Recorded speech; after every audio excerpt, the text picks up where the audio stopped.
Edmonton Sports Talk. My God, I love this. My name's Jay Milne.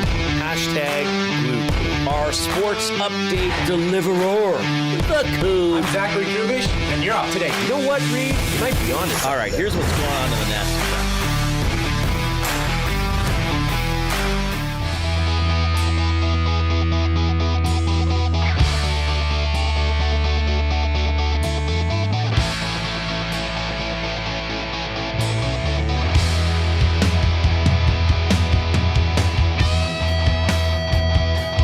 All right, so we're awaiting the official announcement from either the Edmonton Oilers or the Chicago Blackhawks, but reports abound that the Oilers are acquiring defenseman Connor Murphy from Chicago in exchange for a second-round draft pick in 2028, and Chicago will retain half of Murphy's $4.4 million salary, so $2.2 million coming to the Oilers cap. They make this work out with Mangiapane in the minors, Janmark going on injured reserve, things like that.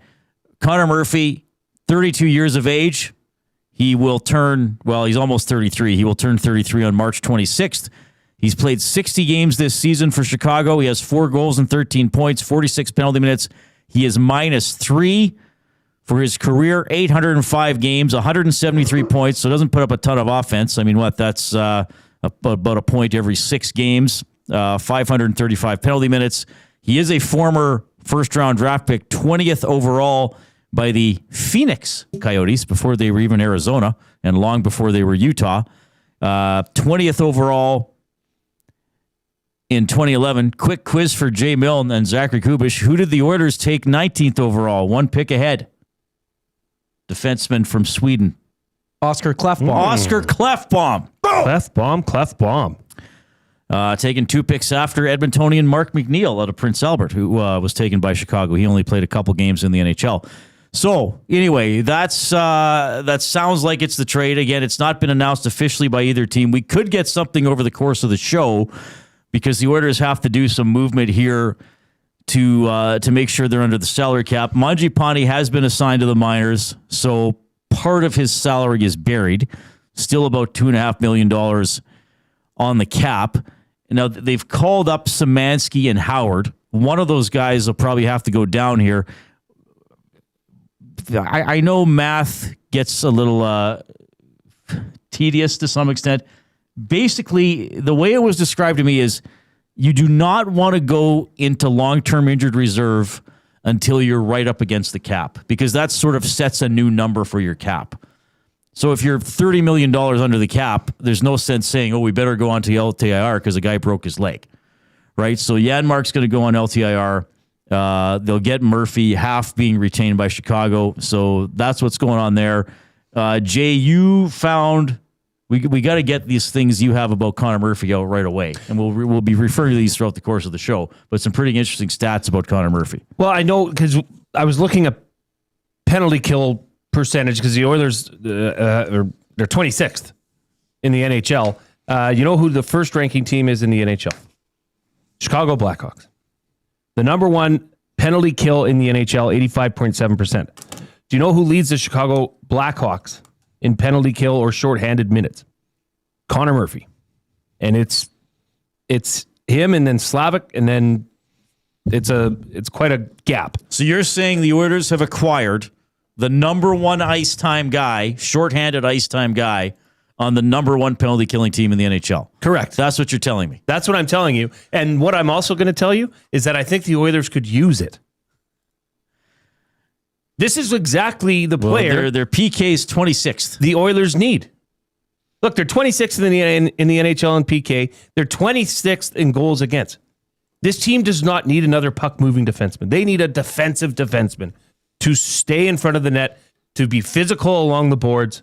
This is exactly what, by all accounts, Connor Murphy will bring. Now, the actual deal hasn't been fully, stamped for approval, but what do you think of it, Reid? Essentially a rental player. Yeah, but who knows? If he's good, maybe, and he wants to stay, maybe could be re-signed. And with the cap going up, and he's not, because he doesn't have a huge offensive dimension. He's not going to be, getting $8-9 million a season. I like what you found about the penalty killing. I like the fact, and we're going to analyze, probably overanalyze everybody. Stan Bowman's comments from earlier today. He answered some questions after practice. I'd like that Connor Murphy's mentality hopefully will be, I ain't here to score goals. We got enough guys can do that. Because Stan Bowman, you're going to hear clips from him today, and on 2 or 3 separate occasions, he said the Oilers need to play smarter hockey. That he basically said they cheat for offense, in not so many words. So Connor Murphy is here, as you said, to lock it down, to get in the way, to kill penalties, get the puck going the other way, and then let the other guys go to work. Yeah, he's a defensive defenseman, Reid. I mean, we were talking about it, and you're going to have Ekholm and Bouchard. Okay, so you have a defensive defenseman with an offensive defenseman. Now, is Connor Murphy going to be brought in, and maybe that's the guy that can help Darnell Nurse get out of this funk, turn around the way he's been playing? Right. It just adds depth. It kicks another guy down, Jake Wallman, who'd likely be paired with Emerson on the third pairing. Well, probably can kick Stastny right out of the lineup. He can't be thrilled. Well, probably, but Reid, I'm sorry to say it, but you need to do that at times. If you have a better defenseman, and that's it, that's the Oilers' problem. They can't defend. I mean, they're putting up. Huss and I looked at it the last time that they went under, Reid, in a sports betting application of 6.5. Was January 20th, Reid. Really? Was the last time they went under. They've been over 6.5 goals in all those games since then. And it's not like they've won too many like they did against LA, 8-1. Right. Yeah, good point. Well, and we saw the latest effort on Saturday afternoon against San Jose where they fall behind. And granted, Ingram made a big mistake, went for a stick at the wrong time. But I thought he made some pretty good saves. And we're going to have Bowman commenting on the goaltending as well. So Connor Murphy, by the way, only 9 playoff games in his career. We'll see if he gets to add to that as a member of the Edmonton Oilers.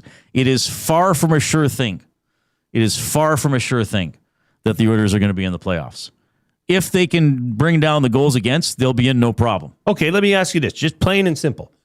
If this, by all accounts, this trade is happening, once it gets announced, it's official. Are the Edmonton Oilers a better team with Connor Murphy than they were yesterday? For sure they are. I can't see how you can deny that. Yeah, is it enough to transform the whole... Here's the thing, though. Is it enough to transform the whole attitude of how the team plays? That's a totally different question. And we're going to get to these Bowman clips. Because I said, why do you think you give up so many goals? I'm paraphrasing. I basically said, why do you give up so many goals? And is there an internal fix or is it an external fix? And he talked about why they do it. But he basically said, we'd love to add players, but we need to play better. Like he said early in the season, we couldn't score, so players start pushing for more offense, and now the pendulum has swung too far the other way. So it's great if Connor Murphy is clean. That's 1 out of 18 guys who play in the game.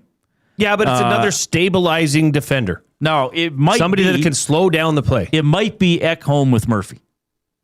You think so? Wallman with because they moved things around today. Okay, so it could be Ekholm with Murphy, Wallman with Bouchard, and Nurse with Emerson, who have played together in the past. Sure. Wallman with Bouchard, I don't know. To me, this Wallman-Nurse pairing has been poor. Very. Like they're just in their like I talked last week. They're backing in when they should stand up. They're wheeling around. They're out of place. Like they're not doing things properly, so to speak. It'd be interesting to see what our listeners, our lovely listeners and viewers, think of his comments. Well, we got a lot to talk Saturday. about. Yeah, and we're going to talk a little bit about Nurse after the game and yet another. Cheeky, brief but memorable exchange involving our buddy Mark Spector, who I talked to today. I enjoy talking to Spec. All right, let us know what you're thinking. We got Bowman's comments. We got a likely Oilers trade. We're just waiting for for confirmation on that. Neither team has announced it. We may get it during the course of the show. We may not. And of course, one other thing I want to mention today, at about 5 o'clock this afternoon, we're going to have Howie Draper on the show. Yes. Howie Draper is retiring as the U of A Pandas hockey coach. 28 seasons. 28 seasons, eight national titles, and plus was a Golden Bears player, and then eventually became the Pandas hockey coach. Did coach briefly in the PWHL as well. Came back to the Pandas, so it'll be good to catch up with him. You can text us 780-218-9999. That is the River Cree Resort and Casino inbox. DJ Pauly D. DJ Pauly D. Say what? I got to get enthusiastic about that. He's at the venue at River Cree on Saturday. It's almost here. You still want to get your tickets? Go to rivercreeresort.com. Another show to look forward to, George Thorogood and the Destroyers. March 19th, the baddest show on earth tour. What a name for a tour. The baddest show on tour. And what's the Waddick saying? He's like participating in the peanut gallery from the show.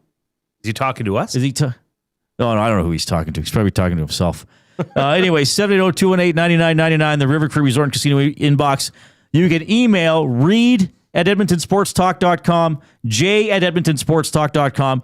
Now, we love getting limericks. If you're new to the show, these are humorous little poems, 5 lines. The rhyming pattern is AABBA, and the lines with the B rhymes are short, like 4 or 5 syllables. We love getting those. Let's make the topic today memorable Oilers trades, either good or bad. But like the trades on the extremes, like the 5% that were really, really good or the 5% that were really, really bad. That can be the theme for today. I like that. Yes, thank you, Jay. Every once in a while, I pull one out of the air. Well, every squirrel finds a nut. Out of somewhere. Is that what they say? Even a blind squirrel finds a nut, or even a blind dog finds a bone some days. That's one too. Yeah. Well, there you go. Yeah, old blind dog, you. All right. And maybe you're listening on iHeartRadio, TuneIn Radio. We thank you for that. Keep spreading the word about Edmonton Sports Talk. Maybe you got us on YouTube. The channel is Edmonton Sports Talk. If you have not already, subscribe to Edmonton Sports Talk. And if you're taking in the show today, you can chat with us, with each other in the Nasty Chat. That's the stream going down on the right-hand side of the page. And remember, if you haven't done so already, click that thumbs up button. Click, click, click. Must you click? Please, please click. Must you click? You must click. Thumb, thumb, thumb. All right, we try to get to at least 100 thumbs every show. Big day for the Oilers. You know, we're counting down to the trade deadline, this Connor Murphy deal, Stan Bowman speaking. So don't be a pleasure delayer. Let's get to 100 as quickly as possible. I think we can do it in the first 30 to 35 minutes. Easily. So let's do that. Dan in the Nasty Chat says, you give up too many goals. I think he's talking about the Oilers, not you and me specifically. Well, defensively, you and I are stalwarts. We are. Yes, we are rocked. I'll block a shot with my buttocks if I have to. Take it wherever it needs to be taken. You give up too many goals because the forwards don't defend and the D-men are soft. So how you defend when nobody is dedicated to defending? Oilers are not built for D. Why are they so shocked? Fair comment. Hasn't been a great season defensively for the Oilers. We've seen, and as we've been talking about, you watch a team like Anaheim, and Anaheim's far from perfect. I mean, Anaheim gave up 5 goals. They got to 6. Mm-hmm. A lot of their mistakes, though, are by younger players. And who did we have from Anaheim on the show? Well, we had Eric Stevens on. And he basically said, to some extent, Joel Quenneville has been like, okay, guys, get out there. Some of this is going to be learning on the fly. I can't bench you there's too many young guys to bench all of you when you're having a bad game. Get out there and learn and figure it out to some extent. A lot of the Oilers' problems ain't their young guys. Like, they're not losing because, I'm not saying Matt Savoy is perfect, but they don't lose a game because Matt Savoy misses a check and everybody else does their job. Correct. Or a young player or Spencer Stastny or whoever. Like, a lot of times it's like, oh, Connor missed the guy. Oh, Leon tried to knock the puck out of the air instead of tying up his guy. Oh, Nurse and Wallman are in a different rink entirely. Or a combination of all of the above. Or whatever. Big Uke's distant cousin says, Speck is a clown. Wow. Rude. Barbershop Window says Speck is beyond a clown. I bet Skinner asked for a trade after that interview with Speck. He's probably like me, get the funk away from this clown. All right. Well, hey, you guys want tough questions, right? Don't they? Isn't that what we hear all the time? Hold the players accountable. Yes. Give them the give them the fastballs. Speck actually basically asked Darnell Nurse, why are you playing like crap? Essentially, he did. Almost that bluntly. Yeah. Not quite. Or he basically said, like, is it not true you're playing like crap? And Darnell basically said, what did he say? Good analysis. We're going to play it a little bit later on. Well, it'll be different to see the reaction of when he asked Connor that question about the Olympics, as opposed to like right in Darnell Nurse's face saying, right, you suck tonight. Can you comment on it? Right, basically. Basically. Yeah, you're right. Those the question to McDavid and the question to Nurse would be in different categories, I think. Sure, but still, I guess would fall under the same, should you be asking such a blunt question? Right. Barbershop Window says, who asked Bowman today about Nurse again? I think that was Jim Matheson, actually. I think it was Matheson. I think Matheson asked both Knoblauch. If I remember correct, I was there. I should remember. I think Matty definitely asked Knoblauch about Nurse. I think he was the one that asked Bowman about Nurse as well. But anyway. You can post in the nasty chat. It's off and running on YouTube. Text us 780-218-9999, River Cree Resort and Casino inbox.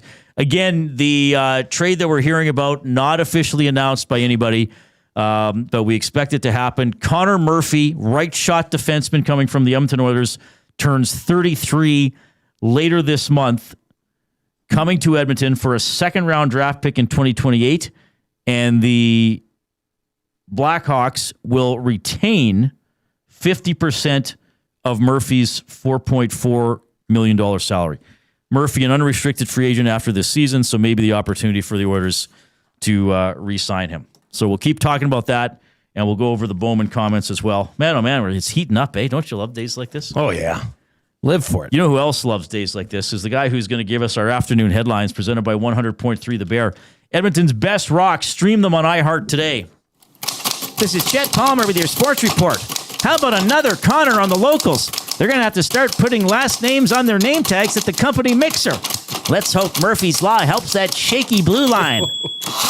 Chicago is going to retain 50% of Murphy's salary. Big deal. The casino retains 50% of my brother-in-law's salary twice a month. Well, Killer Hiller is looking for a job. Maybe he can give celebrity tours in Hollywood. Hey, Jason Milne, is that a double-decker bus in your pocket, or are you just happy to see me? I'm Chet Palmer. Chet bringing the heat on a Monday. It really is. Snowy Monday, I might add. Yeah, it's yucky out again. Yeah, your buddy Jim Hiller got canned finally. I'm not surprised. But didn't they beat Calgary? Yeah. Did they shut him out, or was it 2-1 or 2-1? I was watching it. I can't remember already. I think the writing was on the wall. I'm surprised it took that long.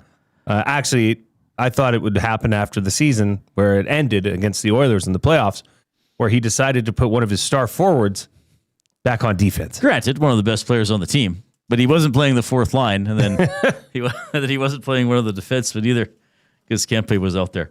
Yeah, going to be tough there for the Kings to make the postseason, but still some runway left. It might be tough for the Oilers to make the postseason. They definitely have some work to do. The Oilers, of course, have 3 games this week. Or do they? Oh, gosh. That'll lead us into our off-topic topic for William Huff. Since 1952, William Huff has provided industry-leading advertising solutions for thousands of valued clients. Their unparalleled customer service, combined with decades of industry expertise and a desire to make every job the very best can be, is what they call the William Huff Advantage. Visit their website at williamhuff.com or give them a shout, 780-454-4536. Well, I was filling in for Dusty on the lock shop today, and I was talking about the Oilers having 2 games this week. And listener Mike chimed in, and he said, hey, Jay, the Oilers have 3 games this week. Right. I'm like, oh, how could I have made that mistake? I you know the schedule. So I went and looked, and I said, no, they don't. They play tomorrow, and then they play Friday. And they don't play again until Sunday. Right. So the Oilers, in my opinion, have 2 games this week. That spurred on a whole nother debate. It almost took over the show. So my question, the off-topic topic for our good friends over at William Huff, when you say next week or this week, however you want to phrase this, what do you mean? What do you mean by that? Like you just said now, are you just doing this to No, because you asked me earlier how many games did they play this week, and I said 3. So why would you include Sunday in this week? Because today is Monday. What day? What days? Okay, when does a week start? What day does the week start? I think commonly now. It's not even a when we refer debate. to a week, we start with the work week, which is on Monday. So what's coming up in your week ahead, starting Monday? Stupid or Trent? Last time I checked, both Saturday and Sunday are part of the weekend, not the week beginning. This is a stupid discussion. Well, if it means anything, the International Organization for Standardization uses Monday as the first day of the week. Okay, so why does every calendar you've ever looked at in your life have it go Sunday through Saturday? Why does the calendar on your device show it starting Sunday and ending Sunday or ending Saturday? Mine doesn't. I changed mine, so mine starts on Monday. Sicko. Well, Sunday is a part of the weekend, right? It's the end of the week. I mean, this is a debate that I'm hey, change my mind. Tell me I'm wrong. Bowen says a week begins on Monday and ends on Sunday. Library Pat, look at a calendar. The week starts on Sunday. Alicia Hemming, week starts on Monday. Week is Monday to Sunday. I have never considered a week to start on Monday. I understand. And Stupider Trent, the weekend comment you just made, that makes sense. That's one where it's like, well, he's right. Sunday is part of the weekend.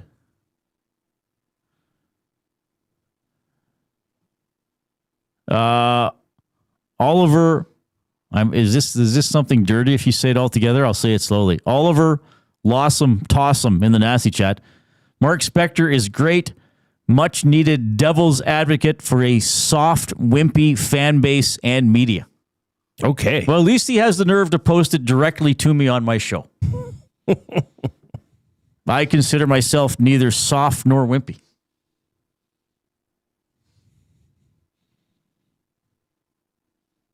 I don't. I think you ask thoughtful questions. Thorough, thoughtful.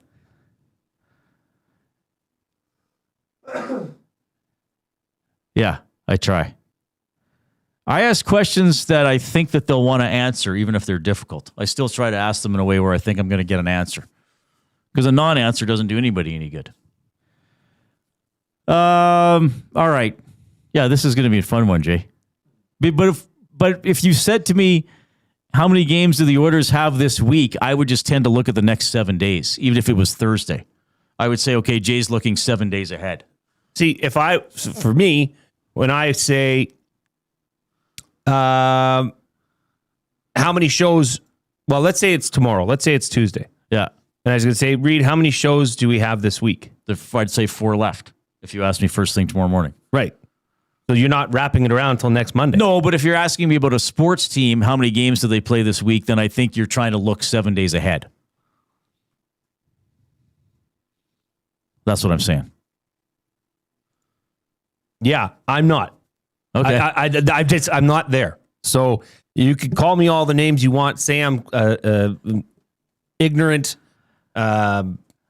old man yelling at clouds. That's just the way I've always thought of it as. Is that the week starts on Sunday and it ends on Saturday. Yeah, that's fine. You can feel that way. Like pay periods are Sunday to Saturday. Well, not if you're the 15th and the last day of the month. No, if your weekly pay period, Okay. Sunday to Saturday, that's your pay period. Then you get paid the following Thursday. Is that how you did it at Advanced Furniture? At least for me. Okay. Well, I don't know if a lot of places do that anymore. And there is people pay weekly, sure. There is fantasy weeks too. Like that changes everything. Well, that's something Fantasy else football, entirely. well, it is a fantasy. That's something else entirely. Yeah, it's a rock and roll fantasy. We're at 93 thumbs already. If you haven't given us a thumbs up on YouTube, then please do so. Once you give us a thumbs up, hit the share button. And send the show link off to a friend, a colleague, a loved one, a hated one, and get them involved in the show as well. Dwayne from Tway says, I love you, Reid, but seriously, you're going to change your definition of a week for every different context. You're darn right I will. The overall context being to annoy Jay. This is annoying. Caster 1990, according to AI, international standard is Monday to Sunday. Canada, US, Japan, and most of South America, Sunday to Saturday. Middle East countries, Saturday to Sunday. Huh? How could you go Saturday to Sunday? That's a 2-day week. It's a 9-day week. Or now we're a 9-day week. All right. We're going to hear from Stan Bowman coming up. Connor Murphy likely headed to the Edmonton Oilers for a second-round pick in 2028 with the Oilers retaining, with Chicago retaining half the salary. Here's the Coupe.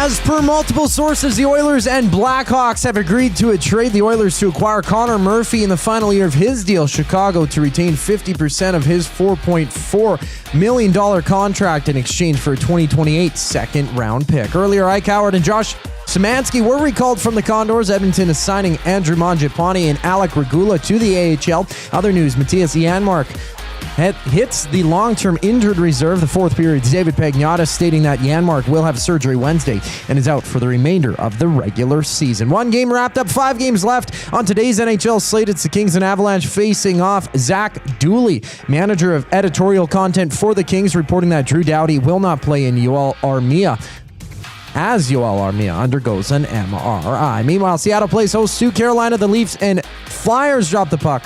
And it's Vancouver battling Dallas. In the CFL, the Elks, they've signed 4 new players, 3 defenders, 1 receiver, including defensive back Ike Brown, with all 4 players coming to Edmonton with NFL training camp experience. NFL news, ESPN reporting that the Commanders are set to release Marshawn Lattimore. He holds a salary of $18.5 million. To the association, the Celtics and Bucks, they hit the deck. ESPN's Jam Charania stating that Giannis Antetokounmpo will return after being sidelined with a calf injury for the past 15 games. This sports update is brought to you by Windsor Plywood Leduc. Locally owned and operated since 1993, they're more than just plywood. They offer everything from doors and flooring to decking, fencing, and custom millwork. Windsor Plywood Leduc, they're the experts you need to know. The conversation continues here on the Reid Wilkins Show. I'm Zachary Kubish, and you're up to date. 2 guys and a goalie. Hired or fired, it's time for Connor Ingram to be the number 1 goalie of the Oilers. Hire it. There's not enough time. I think this has to be established. It might hurt egos. You cannot miss the playoffs with Connor McDavid. Hire it. He's playing better right now. You run with the guy. You got to find ways to win. And if Ingram right now is giving you the best chance to win, you got to 2 guys and a goalie, presented by GS Construction. Tuesday and Thursday afternoons at noon, only on Edmonton Sports Talk. Your clear choice for Edmonton sports. We have what you're looking for. GD Liquidators is Edmonton's one-stop shop for new and used warehouse, office, and industrial items since 1987. You'll find what you want when you want it. Give us a call, visit us in-store, or check out the monthly auctions at gdliquidators.com. 100% Canadian-owned and operated. We have what you are looking for. GD Liquidators. River Cree Resort and Casino and K97 present the baddest show on earth.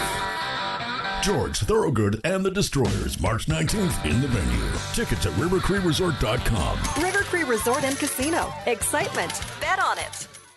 Real fans don't stroll in at puck drop. They claim territory. They study the screens. They get into their spot, which is why this matters. The Canadian Brewhouse now has happy hour. Brand new. Tons of options. And the good stuff, like our espresso martinis and our cracked pepper and sea salt dry ribs. Monday to Saturday, 2 till 6 p.m., starting at $3.99. That's more than enough reason to come early. New happy hour at the Canadian Brewhouse. If you're serious about game day, we'll see you for happy hour.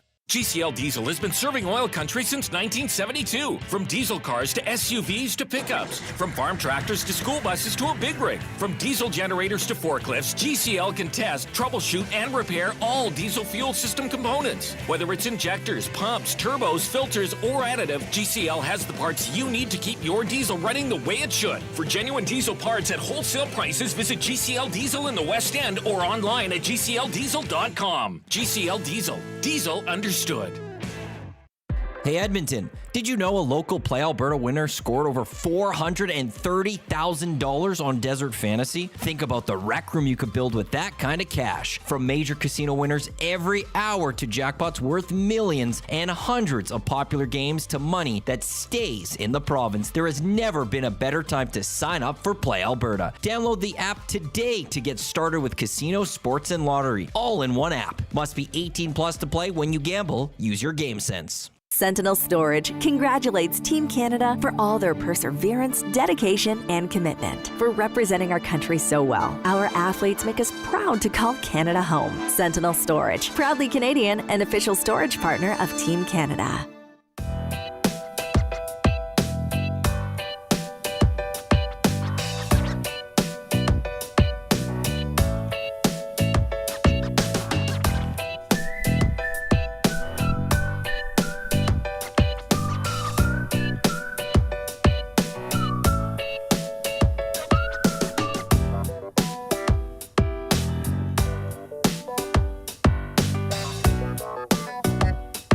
All right, hope you're having a great afternoon. We are coming to you from the Canadian Brewhouse studio. Dive into the wing flavor of the month at the Canadian Brewhouse. How about this? Creamy white cheddar for the month of March. Rich, cheesy, and smooth, like your favorite white cheddar popcorn, but on a saucy wing. Give it to me now. Try them before they're gone. Apparently, they only grew a limited number of chickens with the creamy white cheddar wings. Try them before they're gone. Hey, Butch, we got any more of them creamy white chickens? No, beheaded them all. They're all running around like creamy white chickens with their heads cut off. Sorry, Jay, you don't get your wings. I must say, when I first heard this, I thought, oh my gosh, this sounds right up my alley. Creamy white cheddar? Like, there's no need. No, it does sound good. There's no need to doink this. And they're probably not going to run out either. Who knows, Reid? Well, yeah, you never know. Mind you, chickens are white. Maybe they already have some original. Maybe the chicken. Maybe every chicken has already been pre-seasoned. White cheddar. That creamy white cheddar chickens. We can start breeding them on our the Hutterites. The Hutterites grow them. Don't you know? Just bring them cheese scraps every night. Oh, my goodness. Anyway, we are in the Canadian Brewhouse studio. We really appreciate you tuning in this afternoon. The reported trade, again, I feel I always have to say this because it's not yet been announced by either team, but it looks like defenseman Connor Murphy, penalty killer extraordinaire, based on his stats with Chicago, coming to Edmonton for a second-round draft pick in 2028, and Chicago will retain $2.2 million of his $4.4 million salary. This is all part of the Oil Understood for GCL Diesel, providers of the best diesel engine components around, from turbochargers to injectors, fuel pumps to sensors. They are the critical engine component experts, proud to serve Edmonton and Northern Alberta for over 50 years, and now a partner of Edmonton Sports Talk and the Reid Wilkins Show. GCL Diesel. Diesel! Understood. All right. So Oilers GM Stan Bowman answering questions from the media today, including me. I asked about the team being 26th in goals against per game.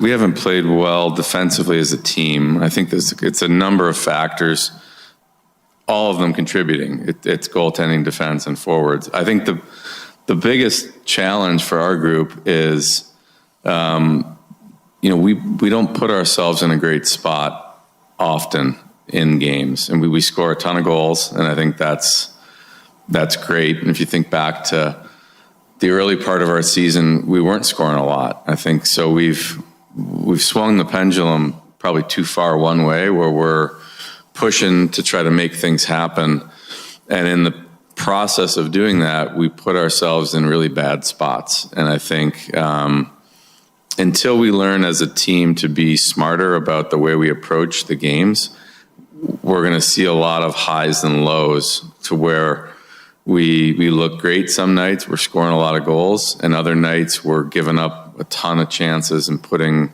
our defense and our goalie in bad spots. And I think that's got to change. So that's more of a mentality shift for our group to understand what a winning brand of hockey is. And I think we see it in spurts this year, but I don't think we see it nearly consistent enough. And especially as the season progresses and the league changes around, this time of year, heading into the stretch run, and there has to be a bigger commitment from our players, all of our players, to play a smarter hockey and not trying to make plays every shift. All right, he said a lot there, a little bit repetitive, but I wanted to leave most of that clip because I wanted to give the full context and the full answer. But I think the last sentence there, we need more of a commitment to smarter hockey and not trying to make plays every shift. Mm-hmm. I mean, so this is the one thing we've talked about. Are there flaws with this roster? Yes. Are some of those Bowman's fault? Yes, perhaps. We can talk about that. But are many of the players on the roster capable of playing better? I would say yes. And the reason that I would answer yes to that is because I've seen many of them do it. At times. Or even for long stretches of times in some very important games. Sure. Playoffs. Okay, that's fair in the playoffs. But starting with McDavid, Draisaitl, Nugent-Hopkins, Hyman, Ekholm, Bouchard, Nurse, Wallman. I mean, that's like a big chunk of the Oilers' best players right there. So a commitment to playing smarter hockey. Smarter hockey. What's that mean to you? Well, and then what he said there, you don't have to go and try to make a play every shift. You do not have to force the action. This is the old risk reward thing. This is the old, okay, be patient. Okay? Don't look for plays that aren't there. Yes, be smart enough to make a play when it's there, be smart enough to pounce, but don't hand the other team opportunities. And that's often what the Oilers do, whether it's turnovers or getting out of position or pinching, as opposed to saying, hey, you know what? I'm just gonna that's a 50-50 puck. I don't need to risk that right now. Maybe later in the game, okay, maybe if we are down later, there's 4 minutes left in the first period. I don't need to risk that right now. Take it away from the other team. Mm-hmm. Maybe they make the turnover and we counterattack off that. But the fact that he flat out, and he used the word smarter, I think at least thrice today. And I thought that was really interesting. And I have been saying this. I don't know if I've ever said this on air, because I try not to just come on the air and use language that is insulting. I try to be as analytical as possible. But I've certainly texted it to you and in our group chat that the Oilers flat out sometimes play like a dumb hockey team. Like I've said that to you, right? I'm like, I said they're just a dumb hockey team. Like, why are you putting that puck there? Why are you pinching? Why are you not in position? You know why? And it's not the inexperienced players. We talked, and look, Draisaitl, at least in the media, has stood up a couple times and said we're playing like garbage and we need to wake up. He said it on the weekend, and he certainly said it after the Calgary game. At least he stood up and said that. But I'll use him as an example. And I know Draisaitl's an excellent player and gets a ton of points, and the Oilers need him. But even that play against Anaheim, where he's trying to intercept the puck with his stick instead of just getting all the way back and standing in the passing lane, or going to that guy that scored and tying him up. Like, that's a dumb play. That's a risky play. That's a guy 193 feet from the other team's net thinking offense. Thinking, I'm going to knock this pass out of the air and turn and pass and do a give and go, and we're going to get a break. As opposed to saying, like, okay, now is not the time to make a play. Now is the time to check. Now is the time to deny. And I think that's what he means about smarter hockey. Well, smarter hockey, I think in this instance, would mean a more defensive approach, defensive-minded style of hockey. Buckle down in your own zone first, then the offense will happen. This team is capable of providing the offense. That's not in question. But what I'm going to ask, Reid, is are they capable of that? Can you stylistically change your way and your approach to a game this late in the season for this team? Right? Can you, and it's not just one or two or three, it's by committee. It's the forwards, it's the D, it's everybody. So is it an acquisition of a player like Connor Murphy going to really settle things down in the defensive end and say, this is how you do it? I hope so. This is what you should look like when you're defending your net. That's the question. Right. I mean, I thought you were maybe going to play your meow, meow, meow mix because we've heard this song and dance all season long. Yes. Over and over again. We've heard, Ekholm talked about it today. Yeah. So he was even asked, this keeps coming up and you guys keep saying you're going to work on it. And he's like, well, we're keep trying to work on it. And look, they're not going to be perfect all the time. Other teams are going to do things well, but this is a team that just can't lock it down. I mean, let's face it, Jay. Part of the reason LA only scored one goal wasn't because the Oilers locked it down. It's because the Kings rolled over and let the Oilers tickle their bellies. Right? Yeah. So to speak. So to speak. So, Jeff in the nasty chat, I thought Paul Coffey's philosophy was go make plays. Bowman says don't make plays. Well, the Coffey thing is a whole other thing. Yeah, but Reid, there are players that you can say go make plays. As long as you're doing the other things you need first. to make the play in your own zone. Right. That's fine. Once you have the puck, be smart with it, but your playmakers got to make plays. Right. Nobody's saying to shut that down. And I know, and I'm sure Jeff is being a little bit sarcastic with that. I understand where he's coming from. But I think really what Bowman is saying, it's okay to have a scoreless period and maybe not get a grade A scoring chance if you're not giving up a grade A scoring chance, right? And that if you have McDavid and Draisaitl on your team, just by being a little bit patient, like the scoring chances don't have to be 14-12. Maybe they're 4-2, and then that's enough for the Oilers to win because most nights are going to have better high-end players than many of the teams. Not all the teams, but many of the teams. Certainly some of the teams they're competing against in their division. Since January 20th. That was the last game in which the total goals was under 6.5. This team has went over. Right. For a long time. Yes, they can score, but you have to defend. It has to start there.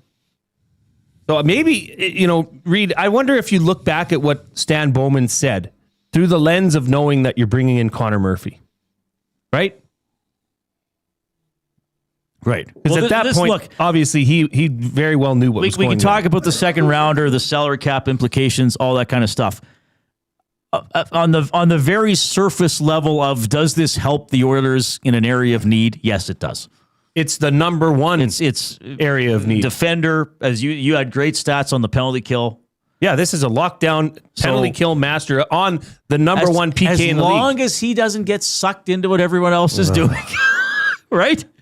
Am I wrong for being a little bit worried about that? Oh, I'm on the Oilers now. Oh, I got to follow up Bush's shift. Hopefully he's smarter than that. 4 goals, 9 assists, Reid.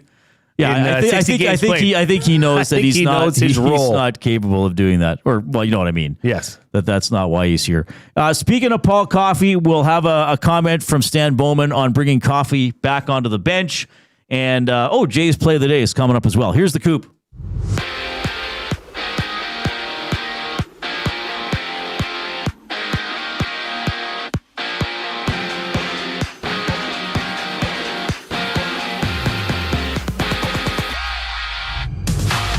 Multiple reports pointing to a trade between the Oilers and Blackhawks. Edmonton expected to acquire 32-year-old Connor Murphy for a second rounder in 2028. Chicago to retain 50% of his salary, worth $4.4 million. Murphy is set to become a free agent at the end of the year. Earlier, Ike Howard and Josh Szymanski were recalled from the Bakersfield Condors. Edmonton assigning Andrew Mangiapane and Alec Regula to the AHL. Plus, Mattias Janmark has been placed on long-term injured reserve. He's expected to miss the remainder of this regular season.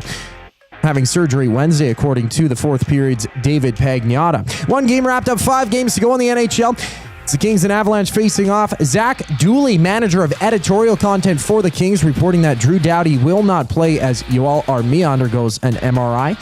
Meanwhile, at Seattle, playing host to Carolina, the Leafs and Flyers dropping the puck, while Vancouver battles Dallas. In the CFL, the Elks have signed 4 new players, 3 defenders, 1 receiver, including defensive back Ike Brown, with all 4 players coming to Edmonton with NFL training camp experience. To the association, the Celtics and Bucks hit the hardwood. ESPN's Sham Charania stating that Giannis Antetokounmpo will return after being sidelined with a calf injury for the past 15 games. This sports update is brought to you by Paramount Flooring. From custom homes to small renovations, Edmonton's top builders and contractors rely on Paramount Flooring. Their in-house team handles everything from selections to completion, keeping projects on track and on time. Visit their showroom, open 7 days a week, or find them at ParamountFlooring.ca. The Oilers talk continues after the break. I'm Zachary Kubish, keeping you in the loop.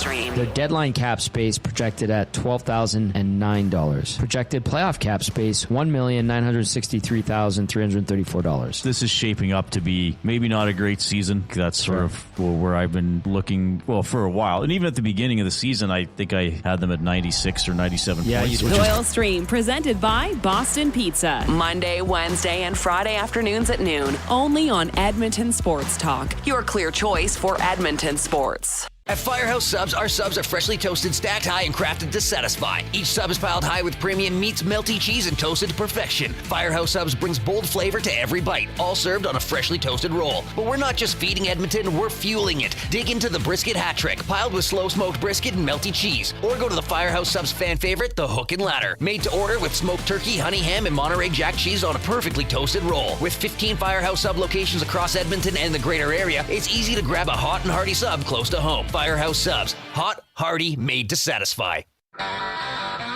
River Cree Resort and Casino and K97 present the baddest show on earth. George Thorogood and the Destroyers, March 19th in the venue. Tickets at rivercreeresort.com. River Cree Resort and Casino. Excitement. Bet on it. Real fans don't stroll in at puck drop. They claim territory. They study the screens. They get into their spot, which is why this matters. The Canadian Brewhouse now has happy hour. Brand new. Tons of options. And the good stuff, like our 8-inch 2-topping RCM pizza and our signature Caesar. Monday to Saturday, 2 till 6 p.m., starting at $3.99. That's more than enough reason to come early. New happy hour at the Canadian Brewhouse. If you're serious about game day, we'll see you for happy hour. Looking for flooring? Paramount Flooring has it all. Sales, service, and expert installation. With options for every style and budget, open 7 days a week. We've got you covered. Quick delivery and in-stock deals. Plus, EST listeners get 10% off. Visit ParamountFlooring.ca today.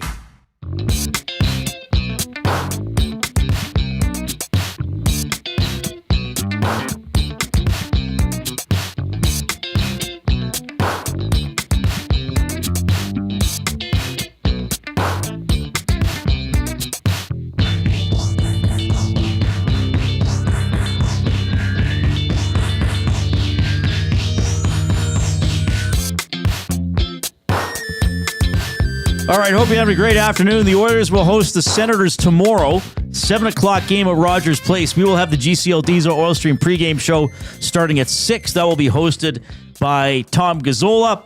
And we'll see if Connor Murphy is going to be in the lineup for the Edmonton Oilers. The much-reported trade, though not confirmed by either team, is that right-shot defenseman Connor Murphy is coming to the Oilers. He will turn 33 on March 26th. The Oilers are giving up a second-round draft pick in 2028. Chicago will retain $2.2 million. That is half of Murphy's $4.4 million salary, so he just fits under the cap with some other moves the Oilers have made today, including Mangiapane being assigned to the Bakersfield Condors. More from Stan Bowman over the course of the afternoon, and, of course, more from you.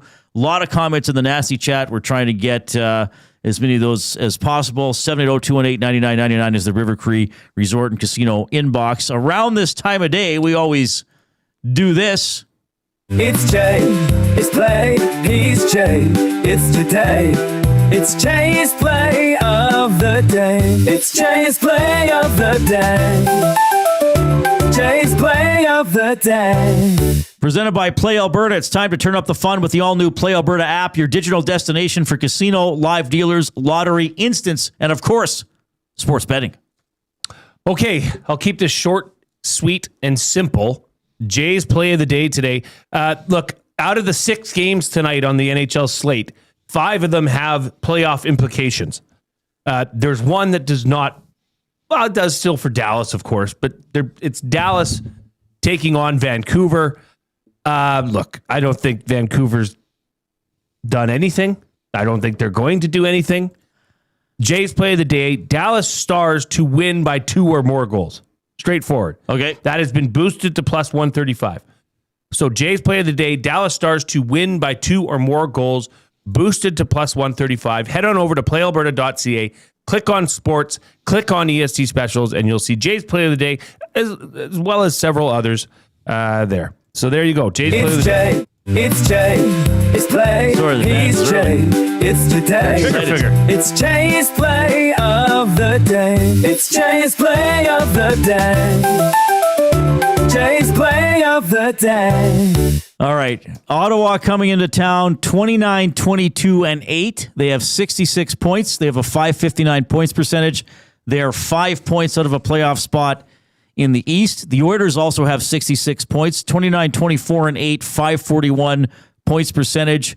They are third in the Pacific on points. If you look at points percentage, they would actually be the second and final wildcard spot. So it is tense here for the Oilers. What have they lost? 4 of their last 5 going back to before the break. Not good. No, not good. We'll see what they do against the Ottawa Senators tomorrow night. It's Vegas ain't doing much. Let's be honest. Yeah, they lost 5-0 to the Penguins. They only have 3 wins in their last 10. Anaheim right now pushing for first in the division. They've won 5 in a row, 8-2 in their last 10. They actually lead in terms of points percentage. So it is like I don't want to act like the sky is falling for the Oilers, but they have a lot of work to do to nail down a playoff spot.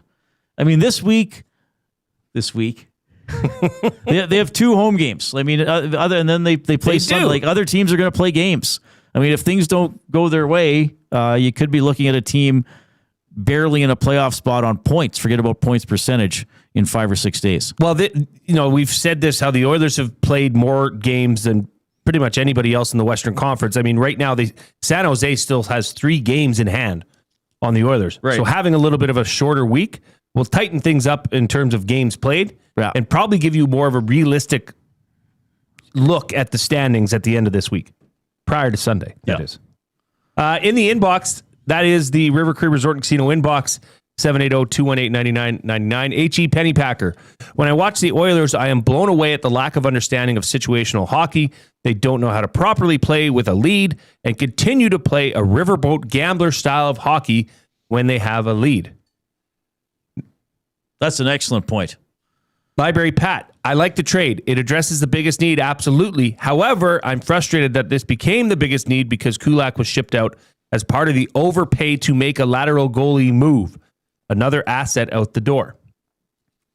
Yeah, that's fair. Though, in terms of this season, they've been struggling defensively all season, I think, even when Kulak was on the team. Though Kulak was playing well. And McLovin, when Oilers got Ekholm, he settled down the blue line. Hopefully Murphy can have a similar impact. I hope so. And maybe they're going to play those guys together and just say, okay, you're getting all the tough minutes. You're killing penalties. You're starting in your own end. Murphy, you don't worry about getting points. Ekholm's smart enough to understand his role. And then we'll see with the other guys, I guess. So this, I mean, there was discussion about possible dealings with Toronto on Oliver Ekman. Well, I would think that nips that in the bud. I would think this is done for that. Yeah. But yeah. I mean, by all accounts, I would like this deal better anyhow. From what was rumored. The Bird of Happiness says, too old, not worth a second-round pick, more terrible moves by Bowman. Well, I guess fair enough if you don't think Murphy's worth a second-round pick. That's totally debatable. I guess I would say to that, I don't consider 32 too old anymore. Like, players can play pretty well if they're good players into their late 30s. Sure. I mean, was Corey Perry, did he turn out to be too old? He was like the Oilers' third best player through most of the playoffs last year, wasn't he? After McDavid and Draisaitl. I don't consider age a big concern in this on Connor Murphy, personally. I mean, you can debate, okay, second round pick, too much to give up. If you lose him to free agency, fair enough. Well, and what if there's an extension involved in this? Right. Yeah. Because it's not going to be at $4.4 million. Probably not. Yeah, I don't consider that old. I guess turning 33, I don't know. The players are in pretty good shape. If you're a good player, you can usually stay a good player for quite a while. And he's probably not going to, he's not going to lead the Oilers in ice time. I don't think he's going to be asked to play 24 minutes. What was he playing with Chicago? Wasn't he actually one of the lower ice time? 16 something. Like he was getting the ugly minutes in Chicago, basically. Is what you're saying. 16, an average of 16, somewhere in the 16 minutes. But on the PK, he was a leader in ice time. Really? On their penalty kill. Yeah. On the PK, that's number 1 in the NHL, by the way. Right. So he was in a role where it's like, hey, we're in trouble, Connor Murphy, get out there. Jason in Leduc, don't forget the salary retained is part of why the second went the other way. Well, right. You got to pay up to have Chicago do that. Yeah, I don't consider age an issue in this one, but maybe it's just because I'm older myself. I don't want to write off anybody over 30. Ageism. My goodness, I would have been written off long ago. What are you, an ageist? All right, plenty more to talk about here. Stan Bowman speaking today. So I was like, okay, Paul Coffey, what's he going to do? How did this come about? Yeah, at the break, I had conversations with Kris. It's kind of a unique situation to have a break in February. You never have a couple weeks off like that. Normally, you have a day or two between games. We weren't playing well heading into the break, and I think it was obvious that we had to do something to change our group. And in talking to Kris, that idea came up. Kris brought it up to me and said, "Do you have any thoughts?" And then we talked it through, and I think, I look back at Paul's contributions last year and his perspective. I think he was involved with our team this whole year, but not in a detailed way, like with the coaching staff day to day. And then talking to Paul, I felt that he could add something to our group. And I think when you add it all up, it's he's familiar with our guys because he was here the last 2 years. But he also then had some distance the last few months from our group. So that combination, I think, is good. When you're not behind the bench, you sometimes have a different view on things. And so I thought I was kind of in agreement that it was something to help our group. And just talking to Paul this morning about what I just was talking about, and I think he sees that as the coach too. And I think, that we have to have a different mentality to be more successful. So that's kind of how it all came to be. All right. Again, I still find this weird. Bowman says he kind of brought it up. I don't know. A lot of us believe it maybe came up from the highest part of the organization you can go to. I realize Paul Coffey was part of a coaching staff that went to the final 2 years in a row. And if you're part of that, you deserve credit for it in some way. All the Stuart Skinner haters. Well, he still was the goalie that played a lot on the team. He still helped in some way, right? So Paul Coffey still helped in some way. I still find it weird that you can't defend, you can't make responsible decisions, and you hire a guy who has repeatedly said, hey, no one made more mistakes than I did when I played, and I went back out there and kept trying to push the pace. And that's what I'm going to tell these guys to do. I just find it weird. I feel like there's a bit of a disconnect with the logic, and I don't bring that up to disparage Paul Coffey or anybody. He clearly knows a lot about hockey and played at a very high level. I just kind of, maybe it's just me, and maybe I'm overanalyzing it. I just don't understand. I don't understand the messaging. It's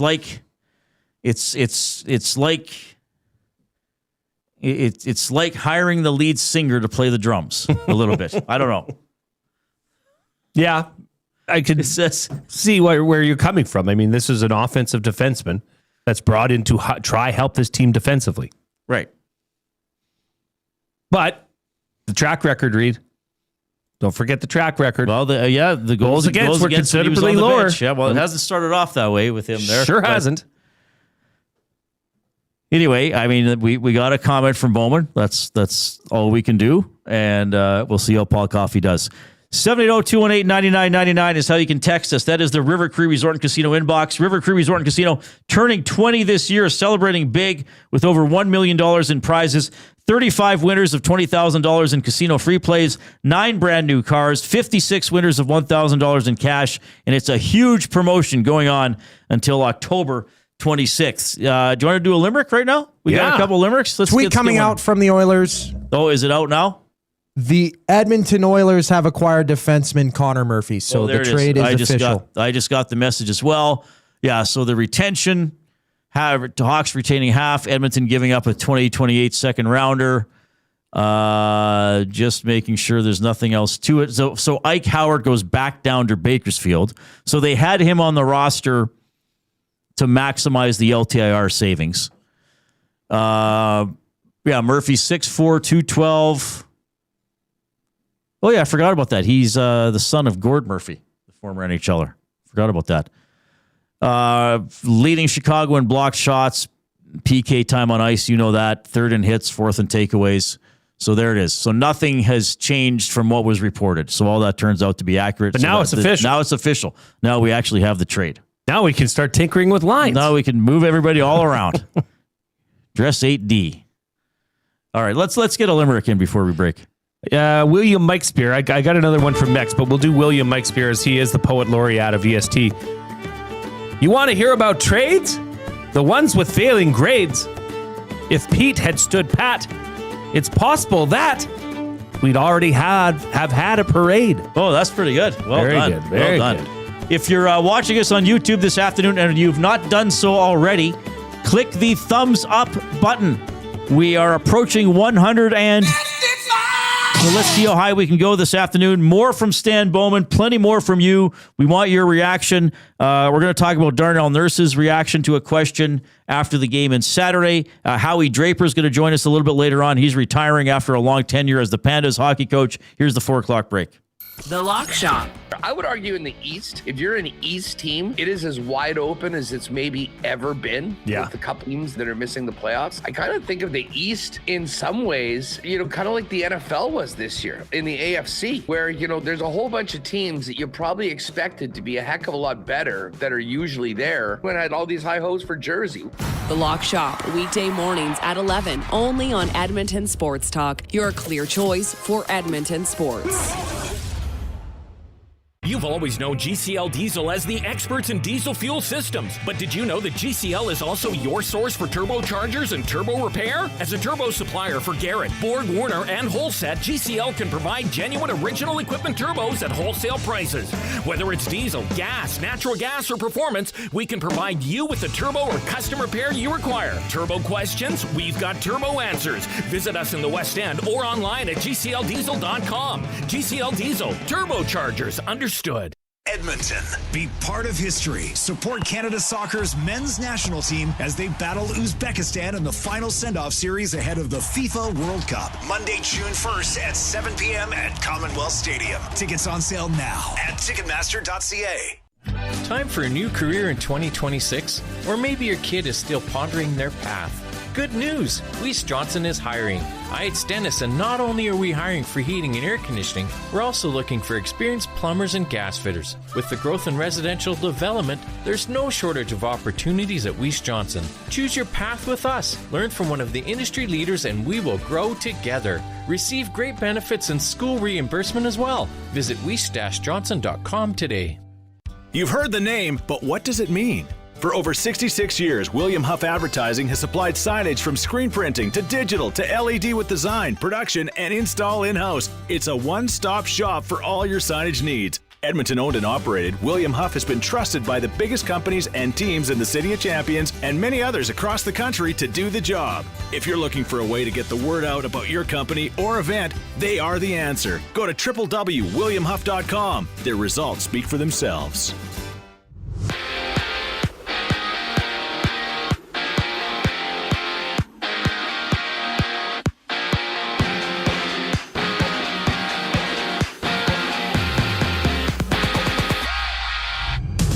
Breaking news in Edmonton, the Oilers have acquired Connor Murphy from the Chicago Blackhawks in exchange for a second-round pick in 2028. Chicago retains 50% of his $4.4 million salary, with Murphy set to become a free agent at the end of this season. And with the move, the Oilers send Ike Howard back to Bakersfield, while Josh Szymanski has been recalled from the Condors. Edmonton also signed Andrew Mangiapane and Alec Regula to the AHL earlier today. Plus, Mattias Janmark has been placed on long-term injured reserve. He's expected to miss the remainder of the regular season, having surgery Wednesday, according to the fourth period's David Pagnotta. One game wrapped up, 5 games to go in the NHL today. It's the Kings and Avalanche facing off. Zach Dooley, manager of editorial content for the Kings, reporting that Drew Doughty will not play today. Meanwhile, Seattle plays host to Carolina. The Leafs and Flyers drop the puck while Vancouver battles Dallas. To the CFL, the Elks have signed 4 new players, 3 defenders, 1 receiver, including defensive back Ike Brown, with all 4 players coming to Edmonton with NFL training camp experience. To the association, the Celtics and Bucks tip off. ESPN's Shams Charania stating that Giannis Antetokounmpo will return after being sidelined with a calf injury for the past 15 games. I'm Zachary Kubish. That was your sports update. Hour 2 of the Reid Wilkins Show starts right now.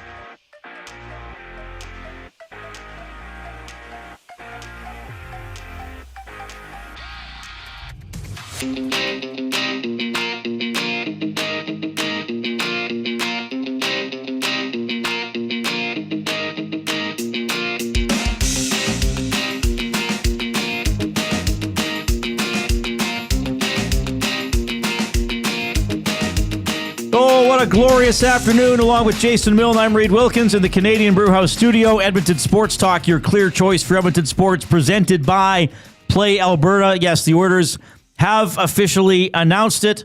Connor Murphy on his way to Edmonton from Chicago. The Hawks will retain half of his $4.4 million salary. You know, that makes it $2.2 million. That's some easy division right there. That was really easy. Yeah. If any of our young guys were using their calculator for that, I would have been quite unhappy. Oh. What's half of 4.4? I got to get out my calculator. Got to ask AI. I just did it long division. You did it long division, Coop. Good. The decimal didn't throw you off? No, all it the really zeros? didn't. Yeah, well, Jay and Maddie were teaching me in the bullpen the other day how to do long division again. I forgot about it. We tried. I really did. Yeah, well. Yeah, I couldn't remember how to do long division. I did that in my head. I broke it up into chunks. Well, yeah. I mean, they made microwaves as well for a reason, right? Just efficiency. Like, we don't have to crackle. Don't have to start a fire anymore. Yep. That's how Coop's defending not having any math skills. Well, I don't build a fire when I want to cook my meat. I use an oven. Aren't around anymore. Yeah. Come on, bro. What happened to the Neanderthals? Get with the times, dude. We got 2.6. We got stovetops now. Yes. Jeez. God bless you. We got air fryers. Come on.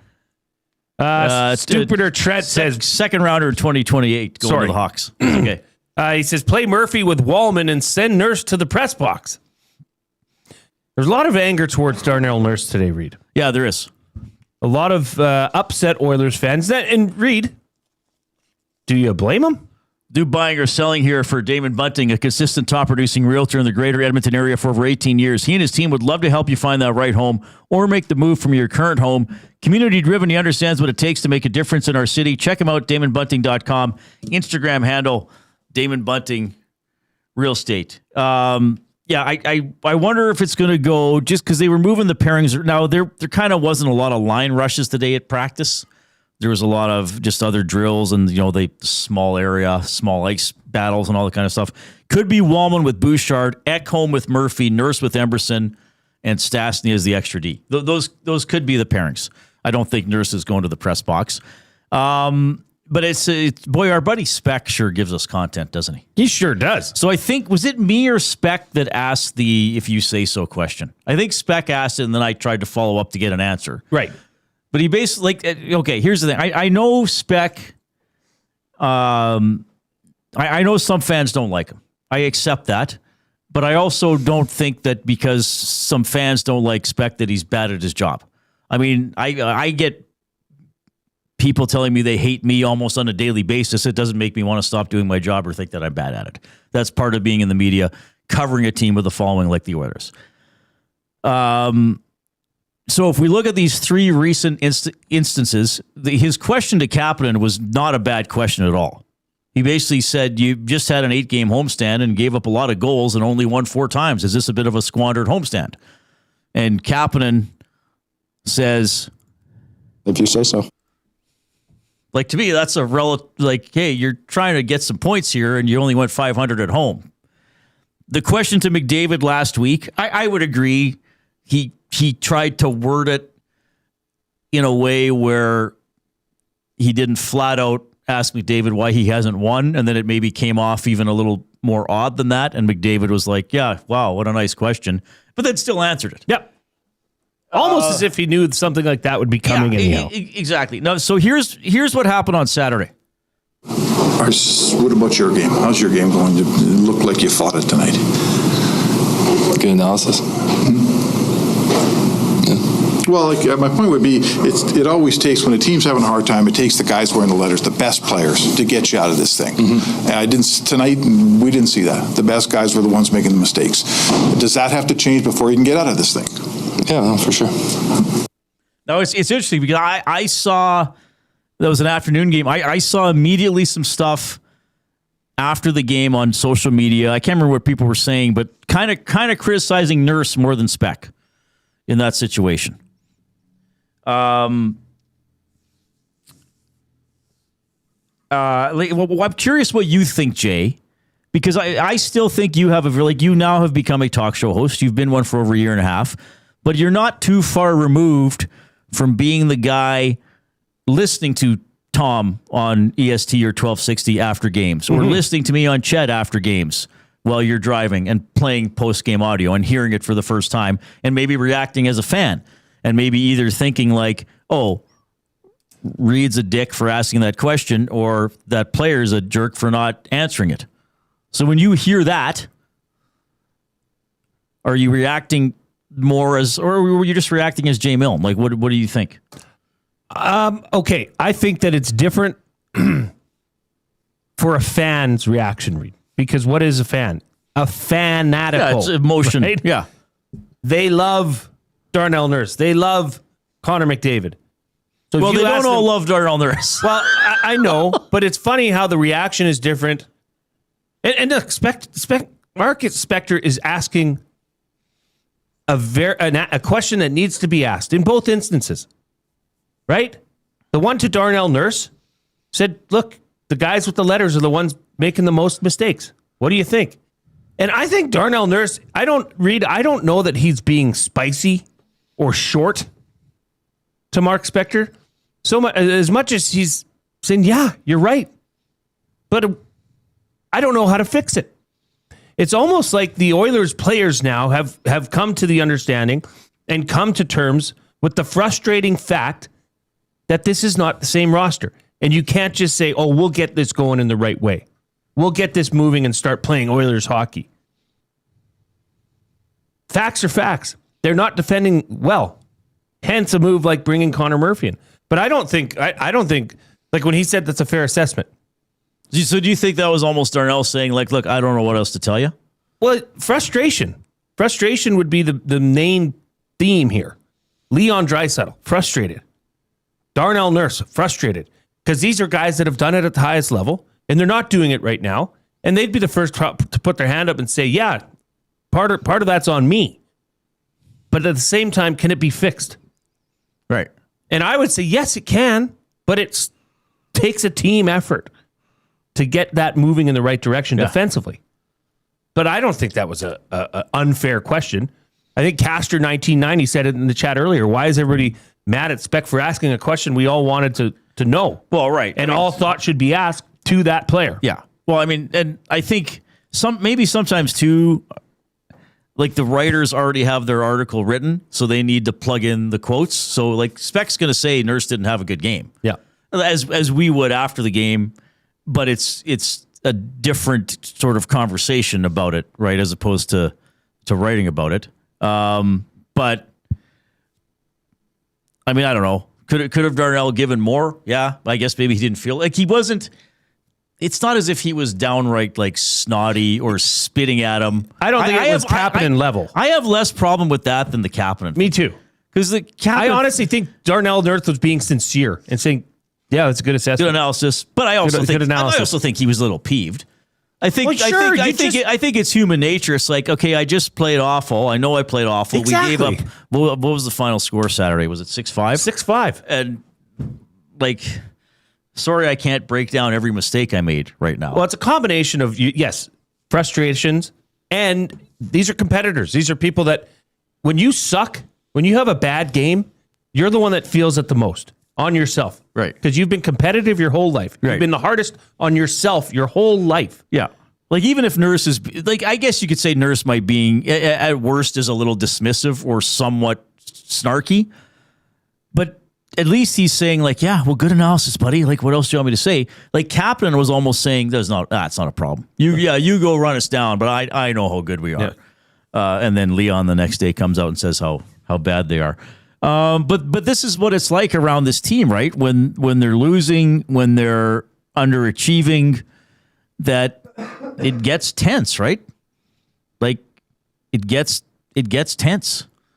The players feel it, right? The guys in the media got to ask about it. No, I wouldn't, like, Speck's been doing it a long time. Yep. I've been doing it not quite as long, but I've been doing it a while. I know how I like to ask things.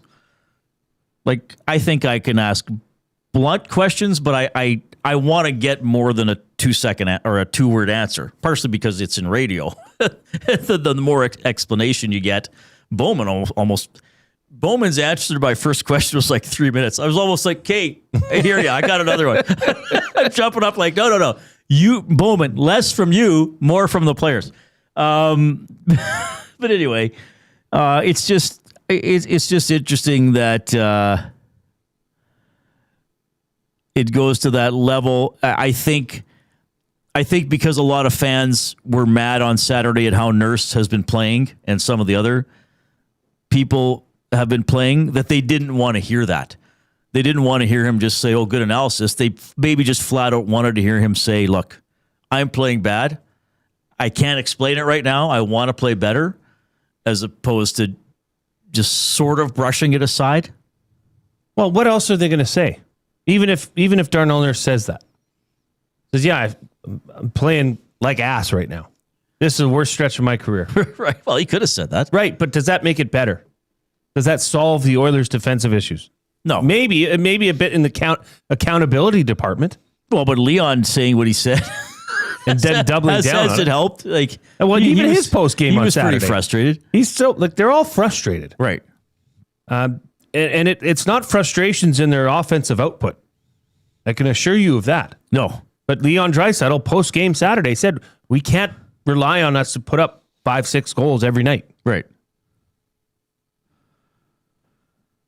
780-218-9999. So you can text us the River Cree Resort and Casino inbox. All right, we're at 155 thumbs. Or sorry, as Sammy Hager likes to say, 100 and... So if you're on YouTube and you haven't given us a thumbs up, give us one. Let's see if we can get to 200 today. That would be pretty incredible. A lot to talk about. Connor Murphy is a member of your Edmonton Oilers. Okay, we got to give these stats out at least every hour. Okay. Can you give your PK stats again? Well, the Chicago Blackhawks are first in the NHL with the 85.7 penalty kill percentage. Much better than the Oilers' 26th. Yes, much better. Connor Murphy led, I can't say leads, I'll say led the Chicago Blackhawks in shorthanded PK minutes. So you have the number one, the top minute burner on the top penalty kill in the NHL that has just been acquired by the Edmonton Oilers. Who have what deficiency, Reid? Defensive? Goal prevention. Goal prevention deficiencies. That's what I like to use. Okay. then you've acquired the right player. You may have acquired the best possible player, who is a shutdown defenseman on the number one PK unit in the NHL. Right. That is functioning very well. Who will kill penalties. Who hopefully has no illusions about being needed to score goals. And not only that, points. This is not, no slight to Troy Stetcher, but this is a 6'4", 212-pound man, right? This is a big body that's going to be helping clearing out the net in front of the Oilers. Yeah, I don't mind acquiring this player. I've seen some debate in the Nasty Chat. Some people have written in they don't like the second rounder. You have to get Chicago to retain. Maybe Murphy gets re-signed. He'll be 33 by the end of the season, whenever that is, because he turns 33. March 26th? So even if they miss the playoffs, he's 33 at the end of the season. I don't consider that old. I mean, they just signed Ekholm for 3 more years. Ekholm's actually been pretty good after the slow start to the season. Mm-hmm. So I don't view this as an old player if you wind up for keeping him for 2 or 3 years. Yeah, Ekholm's 35 right now. They've signed him through, 39?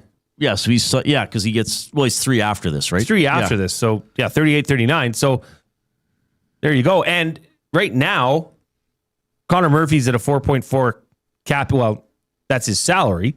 Chicago's retaining that. What do a possible extension?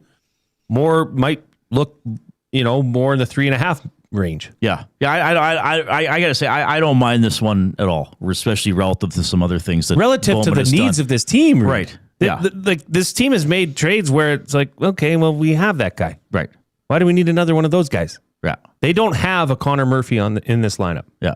Smitty the Welder in the Nasty Chat says the Oilers are not frustrated because if they were, they would play defensive hockey. You don't need skill to play defense. You have to want to play defense. The top guys don't want to play defense. Yeah, I think that's an excellent point.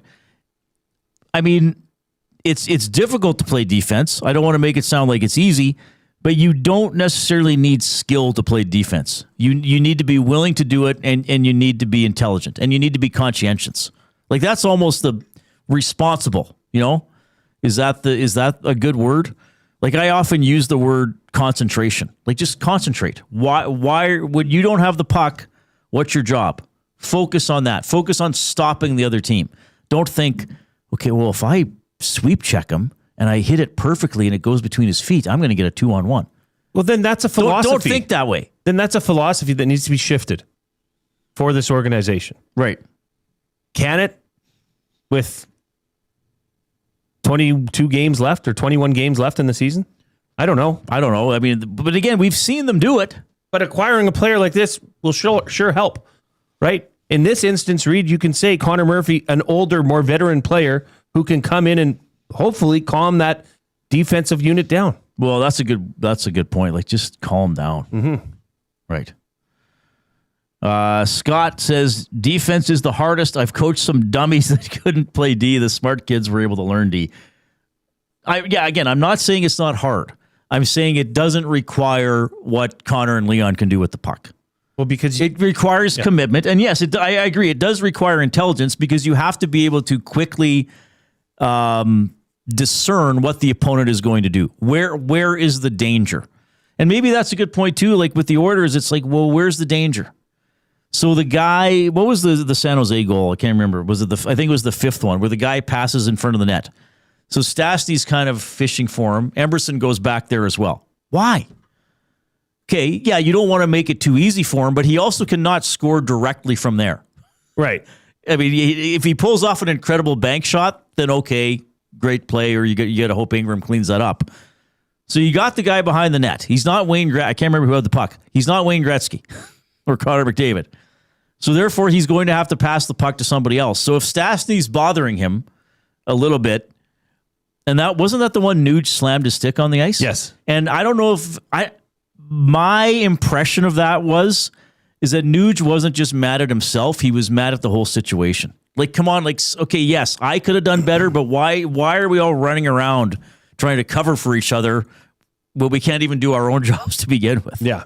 Well, and look no further than the Beckett-Seneca goal, Reid, where Nurse and Wallman are backing in. Nurse almost backed into his goalie. Oh, the backing in is maddening, and it's mostly Nurse and Wallman. But where's the danger? Well, the danger is right in front of you on their stick. Why are you backing off of that? Right? It's just a philosophy that needs to change. I'm really excited about the prospect of Connor Murphy coming in and slowing the game down. Kind of like a Chris Pronger would have done back in the... No, I'm not making that. No. But you know what I mean. A big body, a veteran player that's been there, done that at a high level. Yeah. Well, that's a good point because we've seen, especially games 1 and 3 on this road trip, it's almost like this frantic hockey. Like the Oilers are saying, well, we got to get chances. We got to get chances. And then in doing so, they give up chances. Yes. Trying to do that. How many odd man rushes were there in the first period for San Jose? On the first power play. Right. Well, and I think that's what Bowman means when he says we don't have to go out there and make plays every shift. He's not saying don't make plays. He's saying don't try to make plays that aren't there. Mm-hmm. Like what do we always hear about quarterbacks in football? Oh, you know what? He doesn't force the ball. He'll throw it away, or he'll even take a sack. Yeah, live to fight again. Until that's the Oilers. Now, part of it is they don't start well. Though I guess they did in Anaheim. Wasn't it 2-0 10 minutes into the game? That one they started well. Mm-hmm. LA they started well, crushed LA. Didn't start well against San Jose. You're catching up most of the afternoon, and you do catch up, and then you can't slow it down. You can't lock it down after that. So it's like a lot of times they don't start the game well. They fall behind, and then they start pushing for even more offense as opposed to. And I think, again, this is what Bowman is saying, and this is one thing I always say.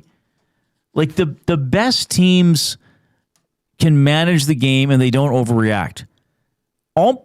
Statistically speaking, even if you're a really good team, you're going to fall behind 1-0. Like even the best teams are going to fall behind 1-0 at least a third of the time, if not 40%. Okay, it's 1-0. Calm down. As opposed to being like, well, we got to tie it right away. Don't give them the second one. Stay patient. I like this text that came in on the River Cree Resort and Casino inbox, 780-218-9999. This is from our good friend H.E. Pennypacker. I loved Hitchcock's philosophy. He was labeled too defensive of a coach, and he said something to the effect of, my players have the go-ahead to be creative on offense, but on defense, there is no negotiation. Yeah. Well, that's what Rob Brown always used to say because he played for Hitchin Jr. Sure. That when the other team has the puck, you do what I want. When we have the puck, Rob Brown, you can do what you want. I can't tell you how to stick handle. He would coach the power play and some offensive stuff, but all right. 780-218-9999 River Cree Resort and Casino inbox. Was there another limerick? Should we do now? Oh, there's to find it later. There's several. We could do it right now. It's from Mex Bezzosi. Oh no, this is going to be saucy. He says, limerick time. Oilers once traded for Manning. Brandon. Hang on. Oh, no, because the text doesn't break the lines up properly. Oilers once traded for Manning. Brandon, 'twas a rocky horror, just like Sarandon. It didn't work out like me when I had gout. This is hard to do. What is it doing? Didn't work Max, out what are you like doing? me You're when I breaking had Jay's brain. All right, we gotta call a timeout. Timeout. 20. Jay's taking a timeout. Just a 20. He's got to sort out Mex's lyric. Mex, you need to send that back the way it's just too. It's too perfect. It's too good. My brain can't handle it right now. It's a pretzel. All right, Connor Murphy to the Oilers for a second rounder in 2028. Chicago retaining half of his $4.4 million salary. Dan, I didn't realize Dan's a Chicago fan. Did we know that? We do now. Dan says, I'm a Hawks fan. Murphy is solid in all capital letters. Well, solid will help this Oilers. They are 26th in goals against per game. More from you, of course. More from Stan Bowman. Howie Draper is going to join us between 5 and 6 as well. He's retiring after a long tenure as the Pandas head hockey coach. Here's our buddy Coob.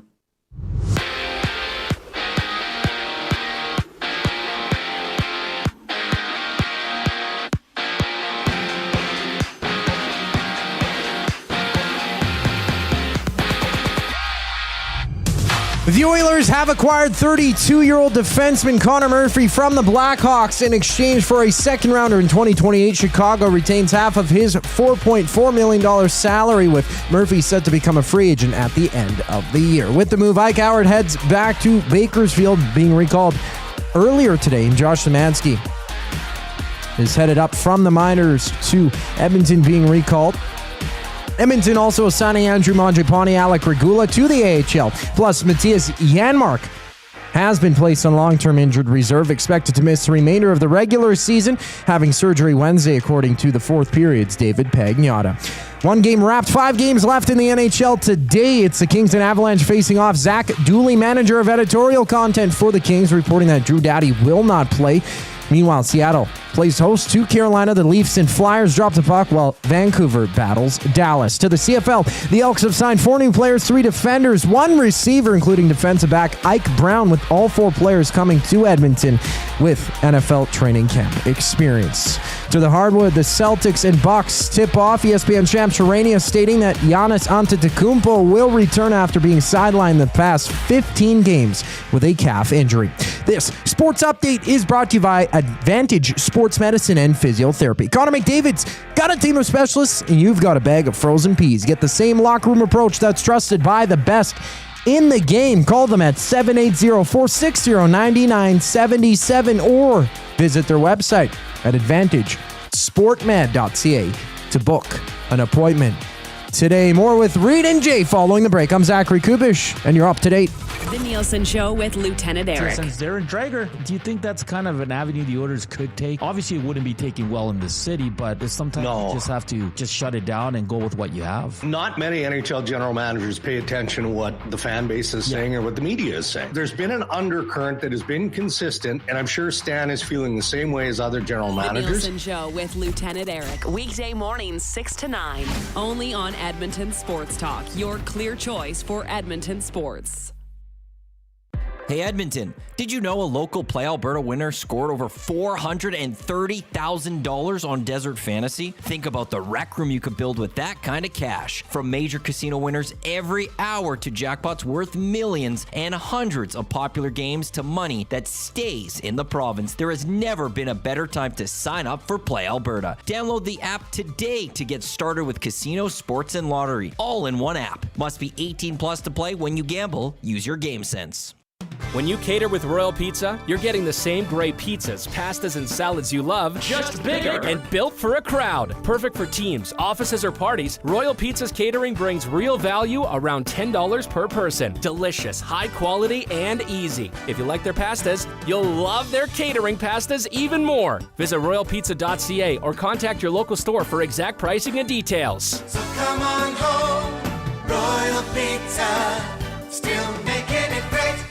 At Firehouse Subs, our subs are freshly toasted, stacked high, and crafted to satisfy. Each sub is piled high with premium meats, melty cheese, and toasted to perfection. Firehouse Subs brings bold flavor to every bite, all served on a freshly toasted roll. But we're not just feeding Edmonton, we're fueling it. Dig into the brisket hat trick, piled with slow-smoked brisket and melty cheese. Or go to the Firehouse Subs fan favorite, the Hook and Ladder. Made to order with smoked turkey, honey ham, and Monterey Jack cheese on a perfectly toasted roll. With 15 Firehouse Sub locations across Edmonton and the greater area, it's easy to grab a hot and hearty sub close to home. Firehouse Subs. Hot, hearty, made to satisfy.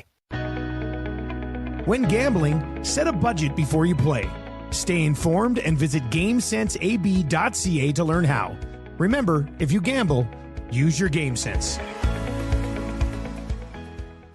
Since 1952, William Huff has been the heartbeat of Edmonton's advertising world. From humble beginnings to a citywide powerhouse, we've been the go-to for signage from print to design and installation. Partnering with Edmonton's top sports franchises and major events, we've helped shape the city's global reputation. Our secret, unmatched customer service, decades of experience, and a passion for excellence we call the William Huff Advantage. Visit us online at williamhuff.com. Could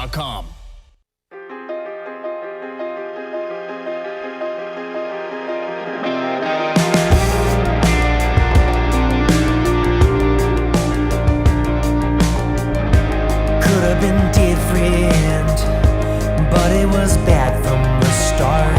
Should have been easier, but we both made it hard. Would have been better if we just Thanks a lot for joining us this afternoon. A trade between Chicago and Edmonton in the National Hockey League. The Oilers are getting defenseman Connor Murphy. Chicago is retaining half of his $4.4 million salary, and they are also getting the Oilers' second-round draft pick in 2028.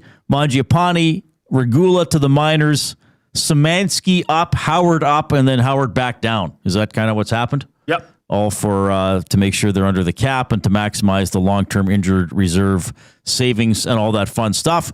Edmonton Sports Talk presented by Play Alberta. Why limit your choices when you can have it all? Play Alberta, your go-to app for casino games, sports betting, and lottery, all in one place with easy access to real money games. You can enjoy everything Alberta has to offer right at your fingertips. Download Play Alberta now and start playing today. What's your play of the day again? The Dallas Vancouver? Yeah, Dallas Stars -1.5, +135. PlayAlberta.ca. Click on sports, click on EST specials. Well, the Vancouver Canucks, they have virtually clinched last place in the National Hockey League. They're like 10 points out. They're 10 points in arrears of St. Louis and the Rangers. So the Rangers are last in the West. They have 53 points. The Blues, do you remember my Stanley Cup pick before the season? I'm almost embarrassed to bring this up. Blues over Rangers. Two of the bottom three teams in the NHL. Ooh. I shouldn't be allowed to make predictions. Yeah, they weren't guaranteed to be correct. Oh. Yes, they were guaranteed to be correct. So, Vancouver would have to play like incredibly well to get out of last place. Does Vancouver get to 55 points? They're at 43. Can they win six? Can they win 6 of their remaining 23 games? Oh, probably. Well, no. They're getting a little over a third of their points for the season. So 23, a third would be closer to 8? Yeah. Can they get to 60? No, I'm putting my foot down Jay there. has them getting between 56 and 59 points. Sure. All right, so the Stars to win by 2 or more? Nice and simple? Nice and simple. All right. River Cree Resort and Casino inbox, 780-218-9999. Give me a sampling or some limericks or something. Well, Mex did clarify. He's resent in with line breaks his limerick. So here we go. This is attempt number 2. Oilers once trade for Manning, Brandon. Oh. 'Twas a rocky horror, just like Sarandon. Oh, so he put Manning, Brandon. Okay. It didn't work out. Like me when I had gout. Lesson is never trade with reckless abandon. Oh, that's pretty good, actually. Very good. That's very good. That's very good. Are there any texts just about the trade or anything Bowman said? Just general reaction? I know there are probably lots, so you got to find it. Well, Dr. John, yeah. What if Murphy plays hard D, then sees no one else playing hard? That's a concern. And starts playing like the rest of the team. That's how the rest of the team has followed Connor and Leon. That's a legitimate concern. That's a legitimate concern. Sad to say. Yeah. Now, okay, has Ty Emberson tried to turn into a rusher because of Connor and Leon? No. I would hope Connor Murphy. Here's my thing. Okay, first of all, I think that's a fair question. I don't think that's going to happen. I don't think Connor Murphy is going to come here and be like, well, I'm Junior Bush. I'm Bush Light. No. He'll get 90 points. I'll put up 45. No problem. Like I don't think that. My concern would be, is this enough to overhaul the team attitude or to steady them on the back end? Like if they wind up putting Wallman and Bouchard, like show of hands out there in oil country, who feels good if it's Wallman and Bouchard together? If it's Echo, Murphy, Wallman, Bouchard, Nurse Emberson, how do you feel about those pairings? Well, that's going to be the big question, Reid, is how is this line deployed? Do you stack it up with Echo and Murphy and have that shutdown pair? Right. But I just think there's too many liabilities on the other side. I think you have to split up Ekholm and Murphy and put them with other people. So you'd leave Eck and Bush together? I think so. So you could go Eck, Bush, Wallman, Murphy, Nurse Emberson. No, Nurse Emberson have played together before. Sure. And I think they've been okay from what I remember. Think he plays tomorrow? We don't know for sure. I would think yes. I would think he gets here and plays. We'll find out. Well, we will. There's a game tomorrow. 7 o'clock against the Ottawa Senators.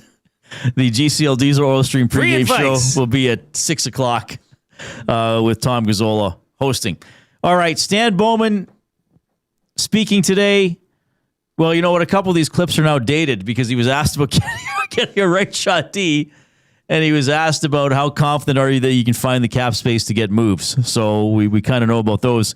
Bowman, here's a little bit more just on kind of the team attitude and if bringing in new players is going to be the solution.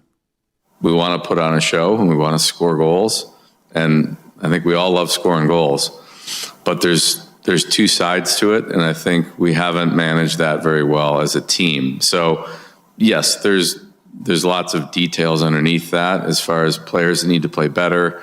No question, both forwards, defense, and goalies. I don't think we've seen, but I think the bigger way to fix that, it's not going to be magical new players. It's going to be the approach that we take as a team, understanding that going through a whole period without getting a lot of scoring chances is okay if you don't give up a lot. And I think that's what happens in playoff hockey.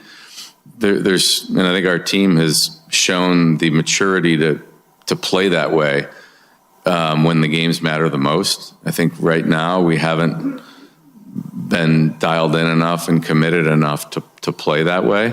And that's what's causing us a problem most recently. All right.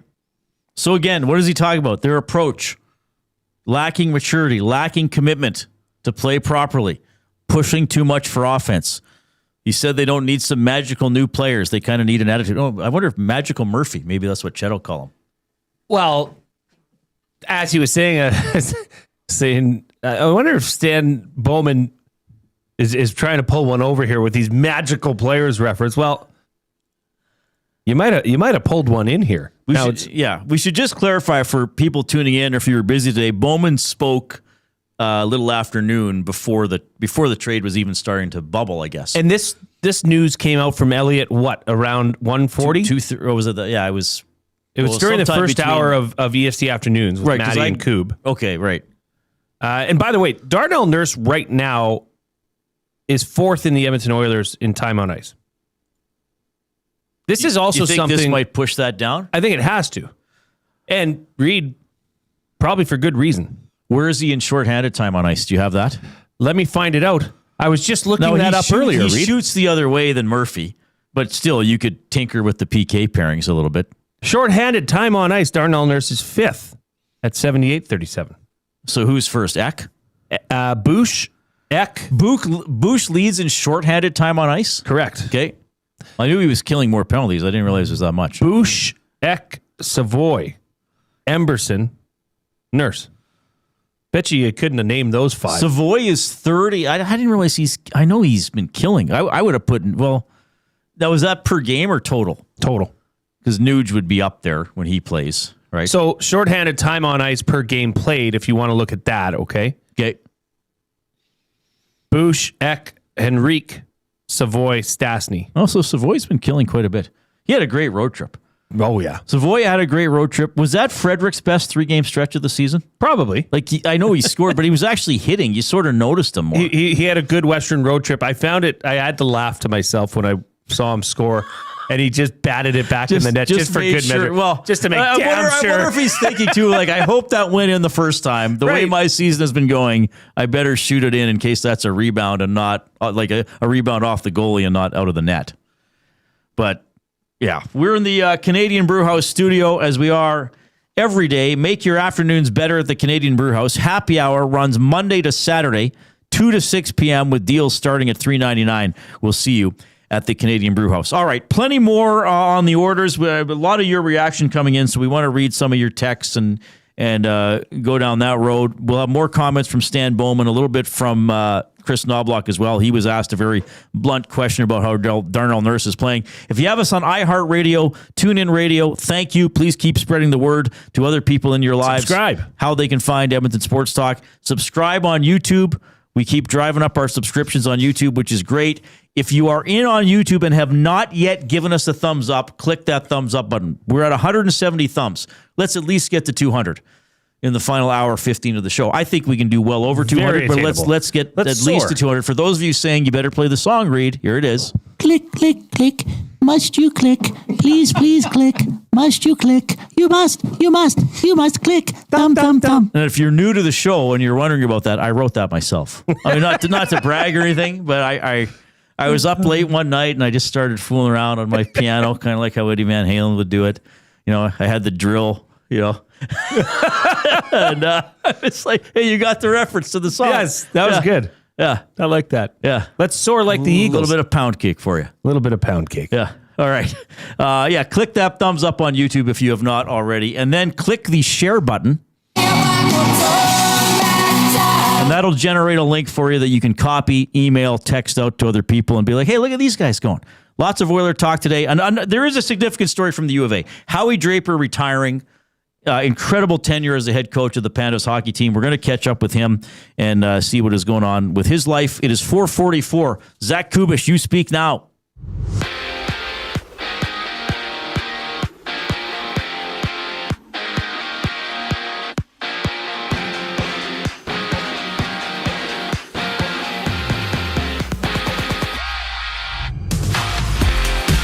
The Oilers have acquired 32-year-old Connor Murphy from the Blackhawks in exchange for a second-rounder in 2028. Chicago retains half of his $4.4 million expiring contract,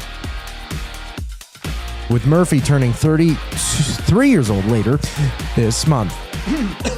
And with the move, Ike Howard heads back to Bakersfield with Josh Szymanski being recalled from the Condors. Edmonton also signing Andrew Mangiapane and Alec Regula to the AHL. Plus, Mattias Janmark has been placed on long-term injured reserve. He's expected to miss the remainder of the regular season, having surgery Wednesday, according to the fourth period's David Pagnotta. One game wrapped up, 5 games to go in the NHL. It's the Kings and Avalanche facing off. Zach Dooley, manager of editorial content for the LA Kings, reporting that Drew Doughty will not go tonight.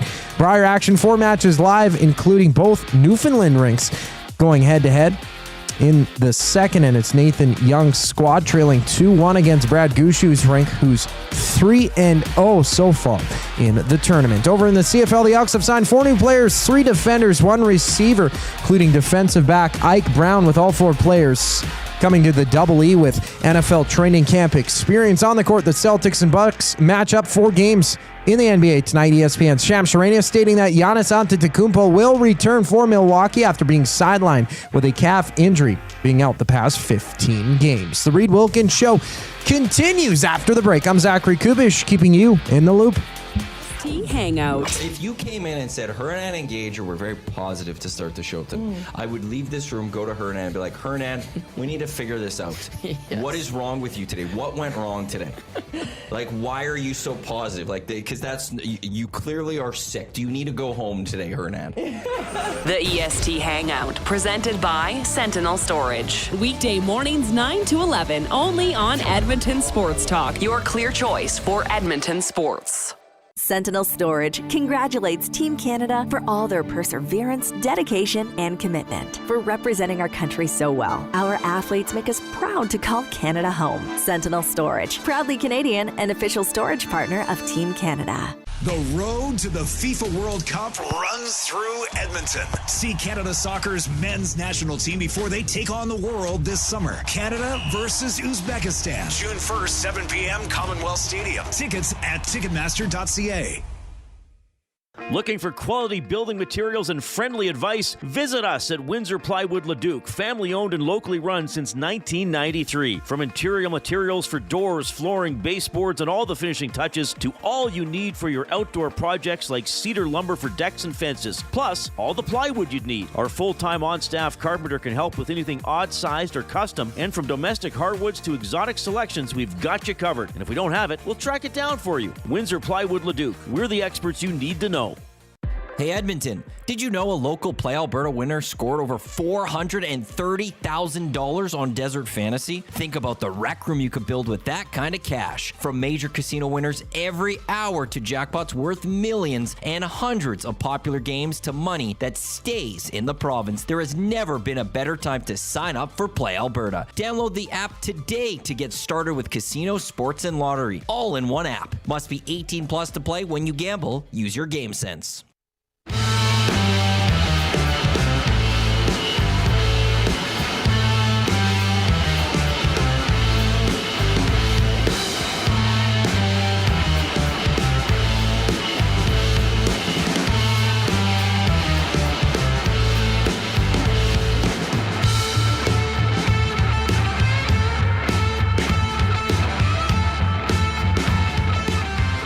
Okay, thanks for tuning in this afternoon. We got some curling on the old telly here at EST Global HQ. So it's the two Newfoundland teams. So is it Gushu and is it Young, the other guy's name? I think it's Young. Yes. It's not old. He's not actually. Gushu up 2-1 in the third. They've been showing a lot of Gushu. Well, it's Young, Y-O-U-N-G, not Young, J-U-N-G. Right, Carl. Like George Young. Right. I was watching. I didn't get to see a ton of sports on the. Well, I watched the Oilers. Well, then the Hockey Night in Canada games, I saw good chunks of Seattle, Vancouver. Watched a little of Montreal. Well, I was flipping around Calgary, LA, Montreal, Washington. Boy, Ottawa smoked Toronto away. Like the shots were 31-9 at one point. Yes, late in the second period. I wanted to. I was hoping to watch some golf yesterday. I didn't get to watch any. So at Lowry, hit a couple in the water. Yeah, he choked it up. Yeah. But I saw BC against Manitoba Dunstone. Boy, the BC skip had a tough day. What's it? Is that Tanaka? Takawa? Or, yeah. Oh, my God. He's a couple of his draws. It was bad, Reid. He was trying to, the one, he needed 8 foot? Yes. And he didn't even make it. He barely made it past the hog line. He probably would have made the hog line, but his sweepers were just this is done. And then he missed another one too. Yeah, bad day. And Dunstone missed that one shot where he rolled out where he didn't want to. But hey, we all have bad days. We all have bad days. They all miss the odd shot. Just can't make a habit of it. The Briar is we saw such great curling at the Olympics, and now the Briar. There's so many good rinks. You could watch a game at the Briar and be like, wow, there was one missed shot the entire game. And that's why the other team won. It's so good. 780-218-9999 is the River Cree Resort and Casino inbox. That's how you text us. It is presented by River Cree Resort and Casino. Check out the River Cree mobile app. Free to download. Get exclusive offers and promotions. Get show tickets. Make reservations for hotel rooms and restaurants. It's safe, secure, and easy to use. And, of course, the old-fashioned website is rivercreeresort.com. So we're getting more and more reaction from you, Oil Country, about this trade. Correct me if I'm wrong, Jay. It seems like the consensus is, and I haven't really seen anybody say, I don't like this player. No. I don't know if I've seen a single comment saying, oh, this guy is useless. I think the consensus is that this is a positive feeling about this trade. I think the criticism is second rounder. Some people don't like the second rounder. Well, retention. And or he walks after this season. And you've traded that for nothing. I have seen a few comments as well that this team, this organization has not done good with their second round pick, so why keep it anyways? Well, fair enough. Right? And possibly that a second round pick might be overvalued in some instances. And I guess my concern would be, is not about Connor Murphy, the player. I would think he knows what his job is and will come in and do it. My thing would be, is this going to be enough? Well, and oddly enough, not just to win a Stanley Cup, to even get the team into the postseason, possibly. You know how this is how bad it is, Reid. The Oilers go get a solid stay-at-home defenseman. Call it like that, okay? But you still have comments coming in like this, which I don't know if you could dispute. Coach Mike, going back to your conversation about them being dumb, what bothers me is that it's contagious. They're like lemmings. One of them makes a mistake and then multiples until it's in the net. That's probably equally as much of the conversation. I guess that's a scary part. Is can this team tarnish what this defensive player has been doing and turn them into one of them? But see, that's sad. That's a good question. But I don't think Ekholm got turned into anything. I think Ekholm, for the most part, has been Ekholm. Yep. But yeah, I would hope. But I mean that's a fair comment. Does Connor Murphy now he's on in the ice with McDavid and it's like, oh, well, there's the safe 14-foot outlet pass. Oh, but there's Connor 100 feet down the ice. I'm going to slap one to him. Okay, but Connor McDavid, there's too many Connors. Yeah. But could you also say it reverse, where a player like this comes in and becomes contagious? Right? I don't think this team thinks like that. Well. Or are they going to think like, oh, great, Murph. Oh, Murph. He's got it. They'll call him. Murph's got it. I'm going to go even further towards the other team's net. Yeah, that's true. Well, TBD, bro. I hate to say that, but that's... I know. That could also happen. That's what I said. Like, it's sad to see that is driving some of the conversation as well, is the fear that the Oilers will Oilerize Connor Murphy. Right? Like, I don't think Wallman's been Oilerized. I think we're seeing Wallman as he probably is. He can be really good and he can be really frustrating. That's probably why other teams didn't keep him. That's why they call him the Wallmanizer. Who calls him that? I don't know. Maybe Chet will one day. Just Chet calls him that. Kris Knoblauch was asked how Darnell Nurse has been playing. There's been ups and downs. I know there's more from Darnell. I've seen it. I think looking back the San Jose game, that wasn't his best game, but I think it was a tough one for him to play. I'm not sure how much sleep he got the night before with the birth of his son and stepping into that afternoon game. I'm sure there's a lot of emotions, and Darnell's, we expect him to be one of our better players, especially on the back end. And, I think there's a little more for him to give us, but, I think, as always, sometimes there's players that get a little more criticism than they deserve. What would you like to see him do better for a player playing as many minutes as he does? Well, one thing is his skating. He's got to be moving his feet. And, overall, I think that's been good. But now the next step, closing plays, finishing checks a little bit more. I think he's been in the right areas. But, he's big, strong. He should be a guy that's hard to play against. And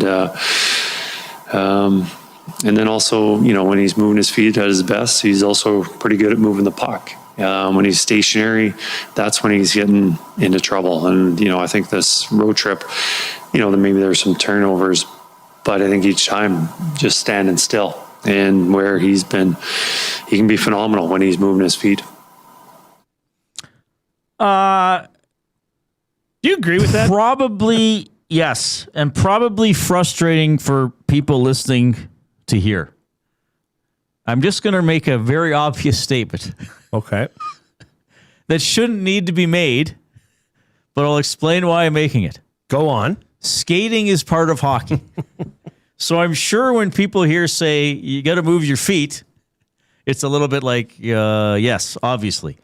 But I think that's when Nurse can get into trouble. And even, okay, let's go back to, I know it's a little bit of overkill with this one goal, but it's a goal that provides an obvious example of the problem. The Ducks game winner, right? Nurse loses the puck. They're confused about who's going to cover who on the play. And Leon, instead of trying to make a safe defensive play, tries to make a fancy defensive play, and they score. Moving your feet. What if Leon takes 2 extra strides? Right? True. Leon, in that situation, didn't even have to necessarily cover the man. He just had to go stand where his stick was. Then the player making the pass doesn't see a mostly opening. He sees, oh, crap. Well, Leon's there with his feet and his legs and his body and his stick, and he's facing me. I can't get that pass through. Right. As opposed to like, oh, Leon thinks he's going to wave his stick like that. I'm going to fire this as hard as I can. But that's defending. Take that extra stride. Yeah. Do the work. Be committed to it. So, yes, I do think that is relevant, what he's saying about Nurse. Do I think that's probably incredibly maddening for the people driving home with us or listening at work or getting home from work? Yes, I think it's probably extremely maddening. Just move your feet, right? Get your whole body there. Don't check with your stick. Lloyd... I can't read the whole thing. Zelensky. Lloyd Zelensky says, I got to go with Reid here. Well, this is about the calendar thing, the off-topic topic. What day does the week start? Got to go with Reid here. Calendars started on Sunday through old Christian tradition. Start the week on the Sabbath. Modern folks start the week on Monday and ended on the weekend, including Sunday. Derek says, I can't believe how much Reid hates the Oilers. LOL, laughing face. I don't know if he's being serious and laughing at me or if he's being sarcastic and thus putting the laughing after that.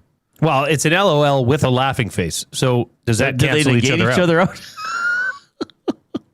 What do you think of this? This came in from Orca Driver. What we're talking about here, he says, is all that not on coaching? If that's the case, then Kris Knoblauch cannot be long for this team. And I think what he's talking about is the lack of defensive awareness. Yeah, there's a point where it becomes the coach's problem. You have to get the players to do it. You have to get the players to do uncomfortable things. Nice meeting you today, Orca Driver, by the way. No, the problem is how many coaches are going to deal with the same problems? Like, at what point do you say these players aren't fixable? Or they're fixable for a new coach for a year and a half, and then they're not fixable anymore? But you're right. I mean, this could cost Knoblauch if it doesn't really turn around. I don't know if it's going to cost him by the end of the year. I mean, he's got the extension, but fair question. The coach has to deal with problems that aren't of his doing.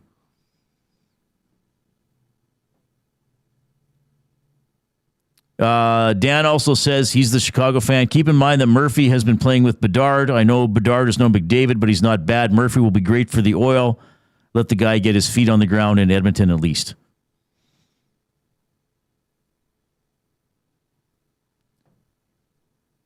Derek says, I think you're going to see a different bunch if they make the playoffs. You know what, Derek? Oddly enough, that could be the most, what do you call it? Like, trying to think of like someone who can predict the future. Nostradamus could. Well, let's not. Prophetic? Prophetic. That's the word I'm thinking of. That's the crazy part about what Derek could be right. If they make the playoffs, which sadly is an if, it could be like, oh yeah, playoff time. Here we go. Here's the lockdown Oilers. He could be right. I don't know if he's going to be because they have so many frustrating and bad habits. How can you say that after you see what the yo-yo act that was this 3-game road trip? Awful, good, but terrible company. Yeah, awful, right? Edmonton Oilers for Life says, what's with the OEL obsession? Has anyone actually watched the Leafs play? The guy can't play D. I don't know why Oilers Twitter wants this guy. Well, I don't think they're going to get him now. I think they got Connor Murphy. I think that's who they're getting on the back end. All right, more on this, more on the Oilers, more on the trade, more from Stan Bowman. We got to take a timeout. We're going to visit with Howie Draper, retiring as the head coach of the Pandas hockey team. Incredible career there. That's coming up. 2 guys and a goalie. Hired or fired, it's time for Connor Ingram to be the number 1 goalie of the Oilers. Hire it. There's not enough time. I think this has to be established. It might hurt egos. You cannot miss the playoffs with Connor McDavid. Hire it. He's playing better right now. You run with the guy. You got to find ways to win. And if Ingram right now is giving you the best chance to win, you got to 2 guys and a goalie, presented by GS Construction. Tuesday and Thursday afternoons at noon, only on Edmonton Sports Talk, your clear choice for Edmonton sports. Hey Edmonton, did you know a local Play Alberta winner scored over $430,000 on Desert Fantasy? Think about the rec room you could build with that kind of cash. From major casino winners every hour to jackpots worth millions and hundreds of popular games to money that stays in the province, there has never been a better time to sign up for Play Alberta. Download the app today to get started with casino, sports, and lottery, all in one app. Must be 18 plus to play. When you gamble, use your game sense. Real fans don't stroll in at puck drop. They claim territory. They study the screens. They get into their spot, which is why this matters. The Canadian Brewhouse now has happy hour. Brand new. Tons of options. And the good stuff, like our espresso martinis and our cracked pepper and sea salt dry ribs. Monday to Saturday, 2 till 6 p.m., starting at $3.99. That's more than enough reason to come early. New happy hour at the Canadian Brewhouse. If you're serious about game day, we'll see you for happy hour. River Cree Resort and Casino and K97 present the baddest show on earth. George Thorogood and the Destroyers, March 19th in the venue. Tickets at rivercreeresort.com. River Cree Resort and Casino. Excitement. Bet on it. Sentinel Storage congratulates Team Canada for all their perseverance, dedication, and commitment. For representing our country so well, our athletes make us proud to call Canada home. Sentinel Storage, proudly Canadian and official storage partner of Team Canada. Time for a new career in 2026? Or maybe your kid is still pondering their path. Good news! Weiss Johnson is hiring. It's Dennis, and not only are we hiring for heating and air conditioning, we're also looking for experienced plumbers and gas fitters. With the growth in residential development, there's no shortage of opportunities at Weiss Johnson. Choose your path with us. Learn from one of the industry leaders, and we will grow together. Receive great benefits and school reimbursement as well. Visit weiss-johnson.com today.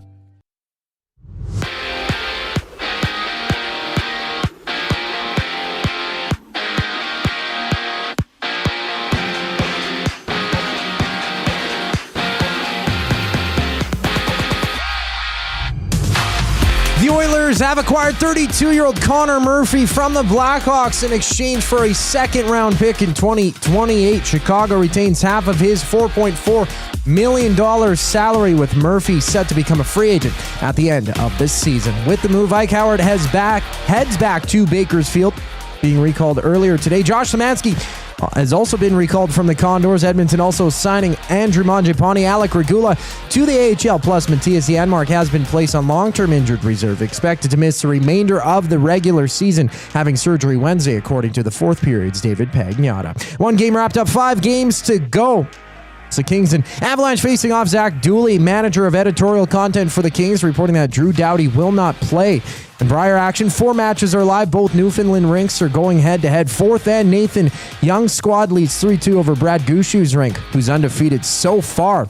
In the CFL, the Elks signing 4 players, including Ike Brown, defensive back, with all 4 players coming to the AA with NFL training camp experience. To the court, Celtics and Bucks match up 4 games in the NBA. ESPN Shams Charania stating that Giannis Antetokounmpo will return after being sidelined with a calf injury for the past 15 games. I'm Zachary Kubish. That was your sports update. The third and final hour of the Reid Wilkins Show starts right now.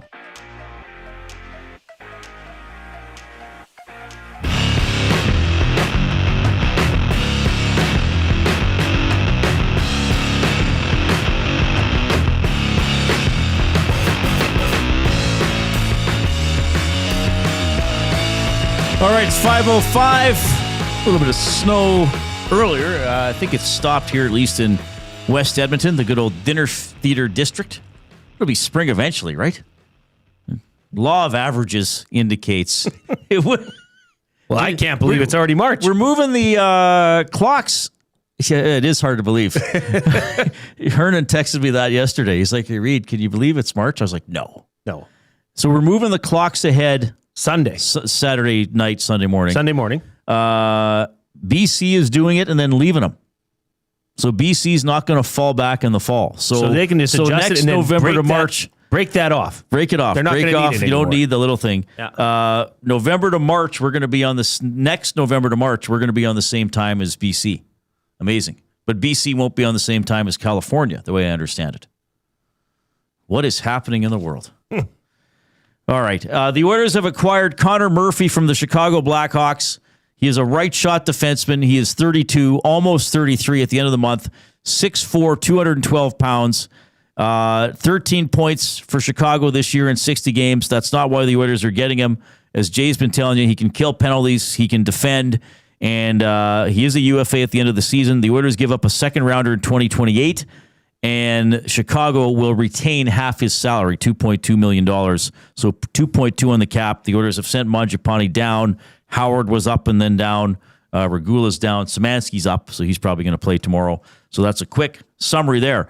We got a very special guest here on the Oil Country Towing video hotline. Oil Country Towing, Edmonton's most trusted 24/7 roadside rescue team. Fast, safe, and reliable for over 15 years. Whether it's game day or a snowstorm, we work as hard as your favorite team to get you going. Call 780-986-6088 for all your towing needs. He is the outgoing coach of the University of Alberta Pandas hockey team. Howie Draper is checking in. Howie, it's Reid and Jay. How are you doing? Doing good, guys. How are you guys? Well, we're doing great. Thank you so much for doing this. A significant day in your life and career, and I think a significant day for University of Alberta as well. You have decided to retire after an incredible run at the school, I should say, because I want to remind people, besides being an outstanding coach for the Pandas, you were a Golden Bears player back in the late 1980s. I'll start here. Why is now the time for you to step away? Well, I think you get to a point, or at least I am, where the passion just isn't shining quite as brightly.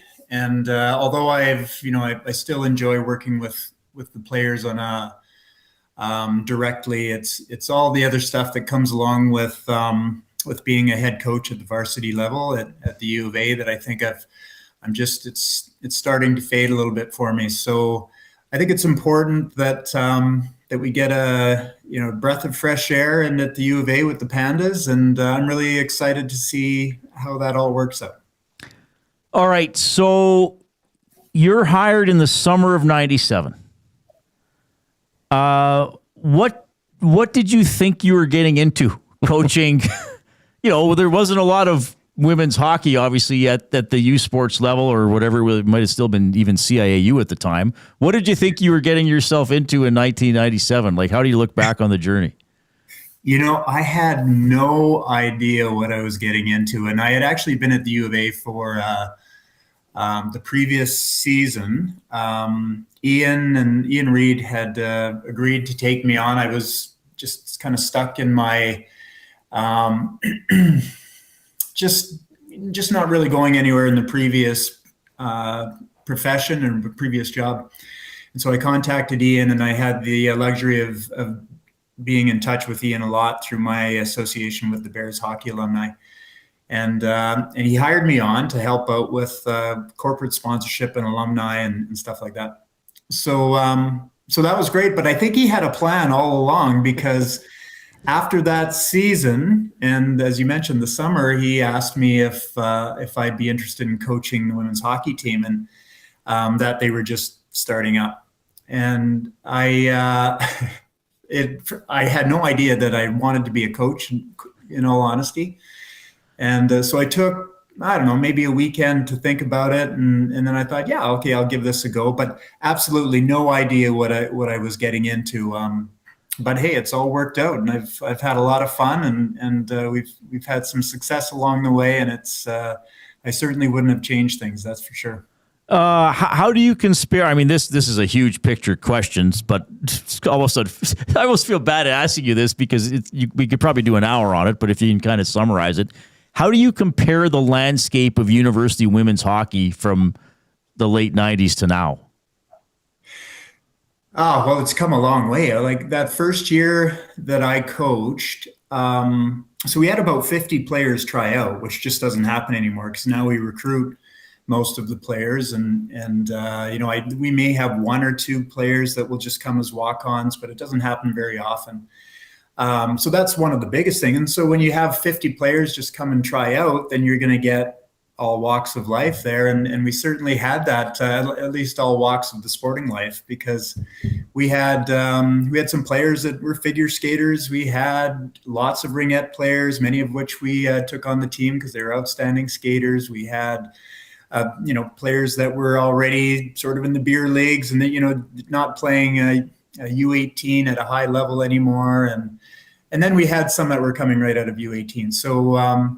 So it was just all over the map. And I think what's really changed is just now the game at our level is so much more prepared. The players are more prepared. They come in as high performance athletes. We don't have to turn them into high performance athletes.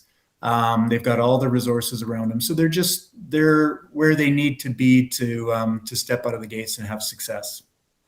Howie, I mean, 28 years behind the Pandas bench, 15 Canada West, 8 U Sports championships. I mean, what a run. But it, like you were talking about, it started in 1997. And I just want to know who was someone you leaned on, or who was an inspiration, or somebody that helped mentor you through your early years as a head coach?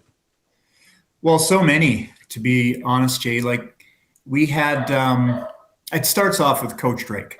And so probably one of the reasons why I eventually accepted the position is because Coach Drake had such a tremendous impact on me and my life. And I didn't really realize it probably until I was beyond my years with the Bears. But, I came to the realization that he had this tremendous impact on me and so many people that had gone through the Bears program. So that appealed to me, the opportunity maybe to have an impact on young people's lives like he had on mine. So that was and we actually brought him in. He helped on a technical basis with me a little bit in that year.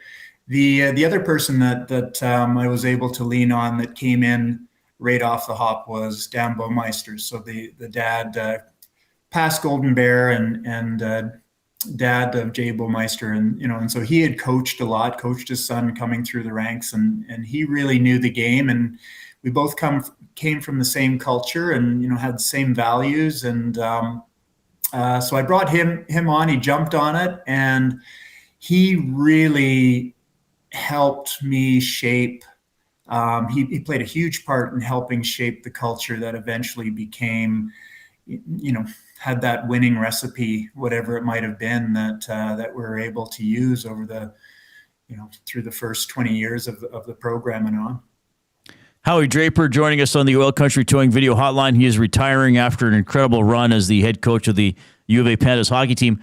All right, so are you still going to be around, though? Like, do you want to help mentor, recruit, fundraise, or are you going to, or maybe this is not fair to ask on the day it's announced, but what are your future plans here, Howie?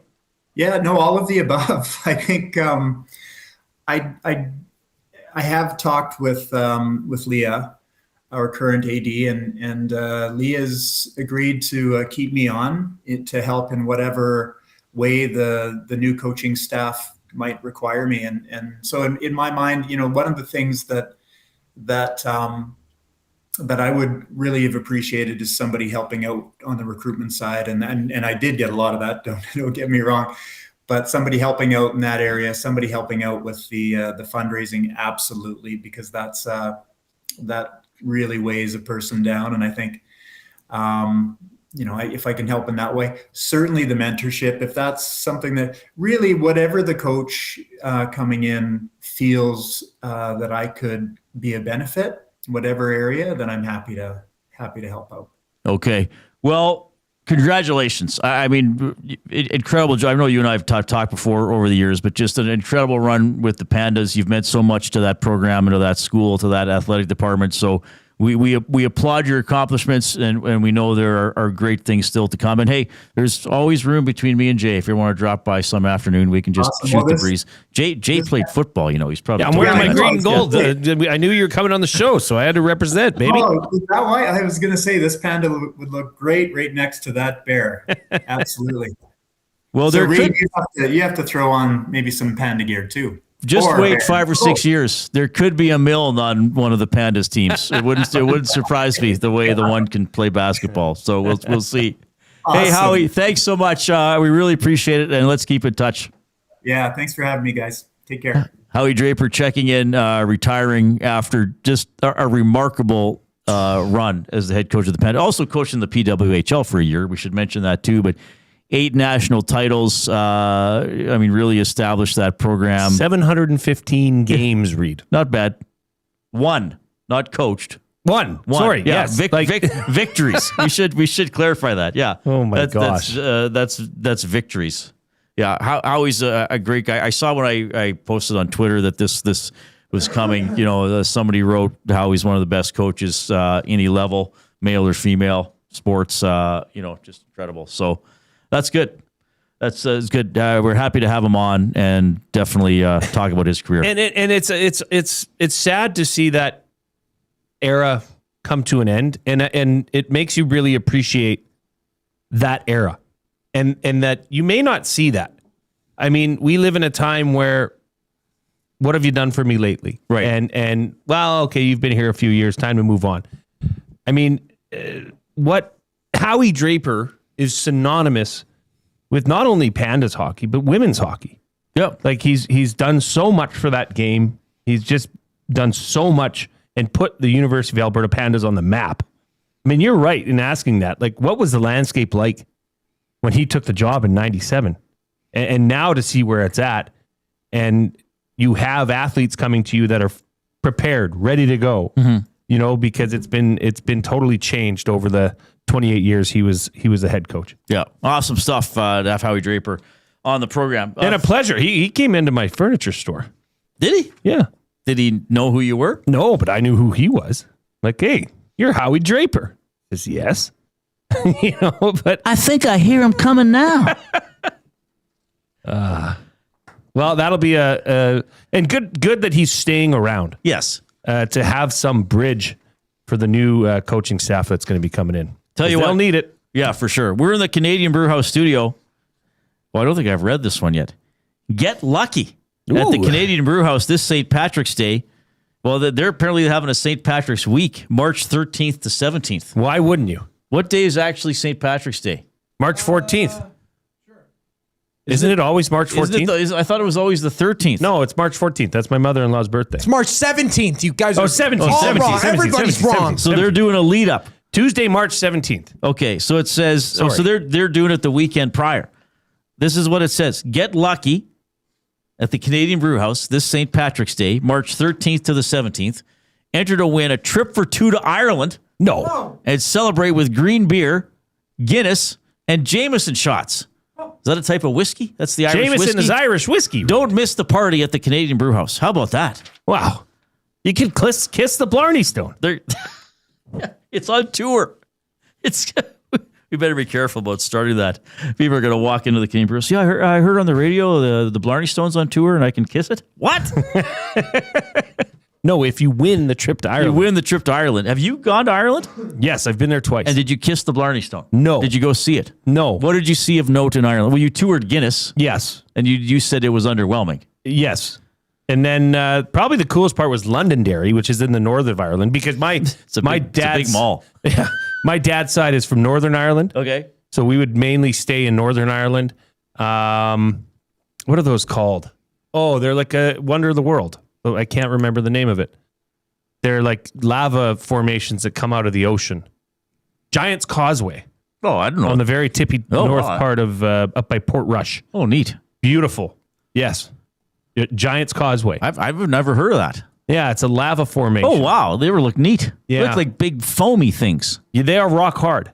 And that is a hike to get down to them. Ireland's beautiful. I love it. What's Coob laughing at? I don't know. At us, probably. Went to the Bushmills factory. Stupid unks. Bushmills is also an Irish whiskey.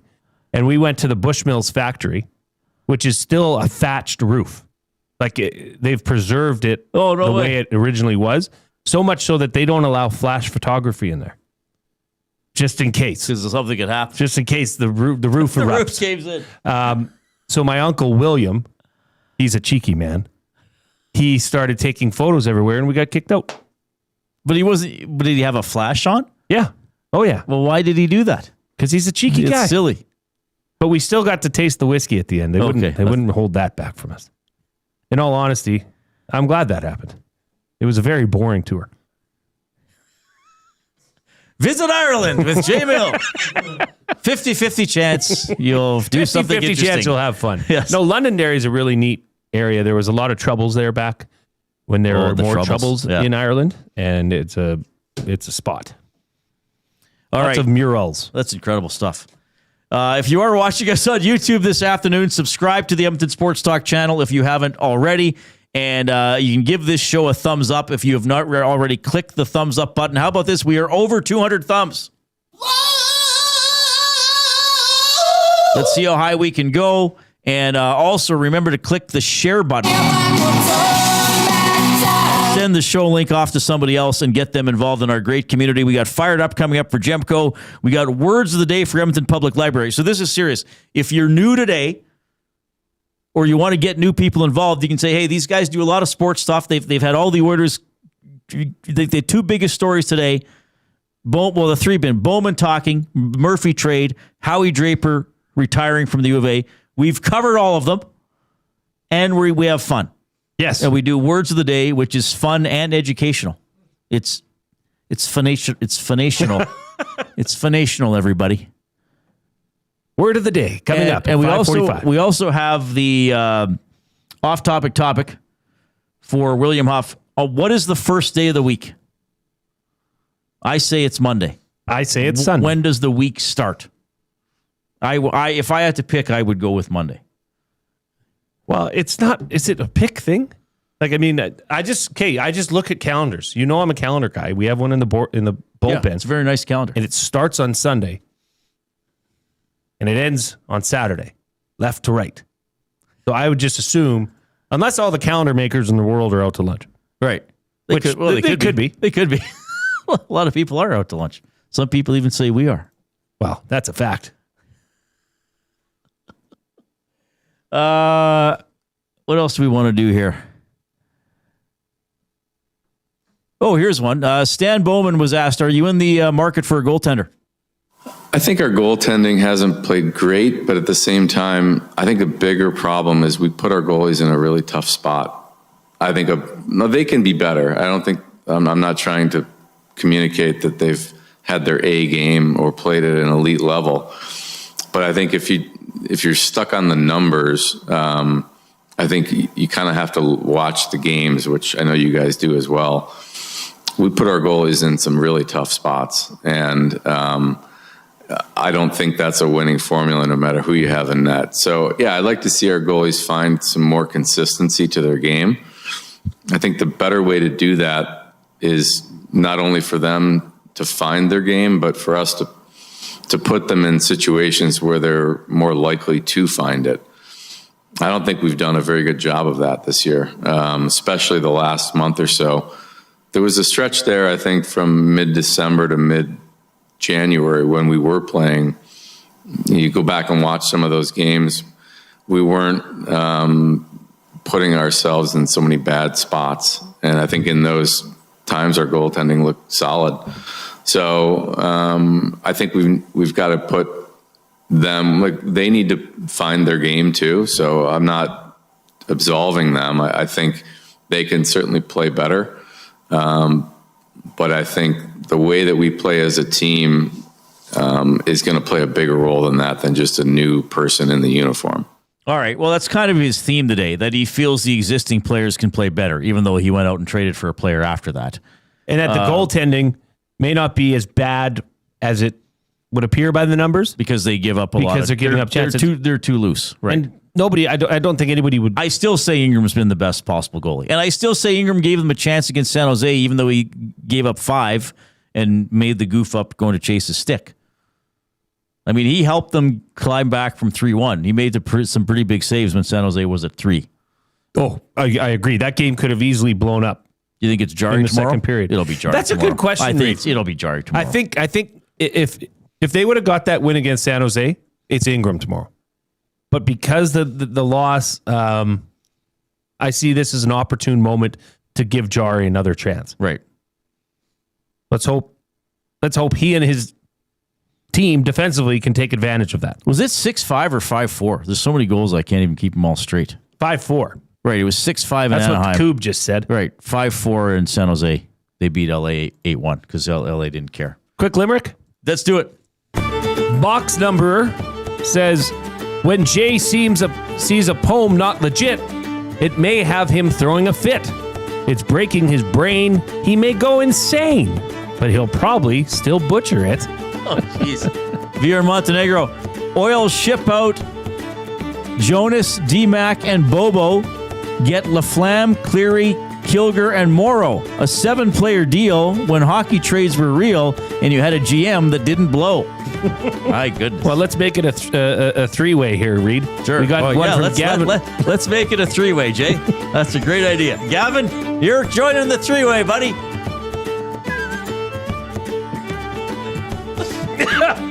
All right. Sunday's start to the week is outrageous. It goes Monday, Tuesday, and so on in stages. The calendar lies. Don't believe your eyes. Is laughter funny or contagious? Oh, yeah, it's both. That is so good. That is really Happy Monday to you as well, Gavin. We love you. Okay, we got the Coob here with a sports update.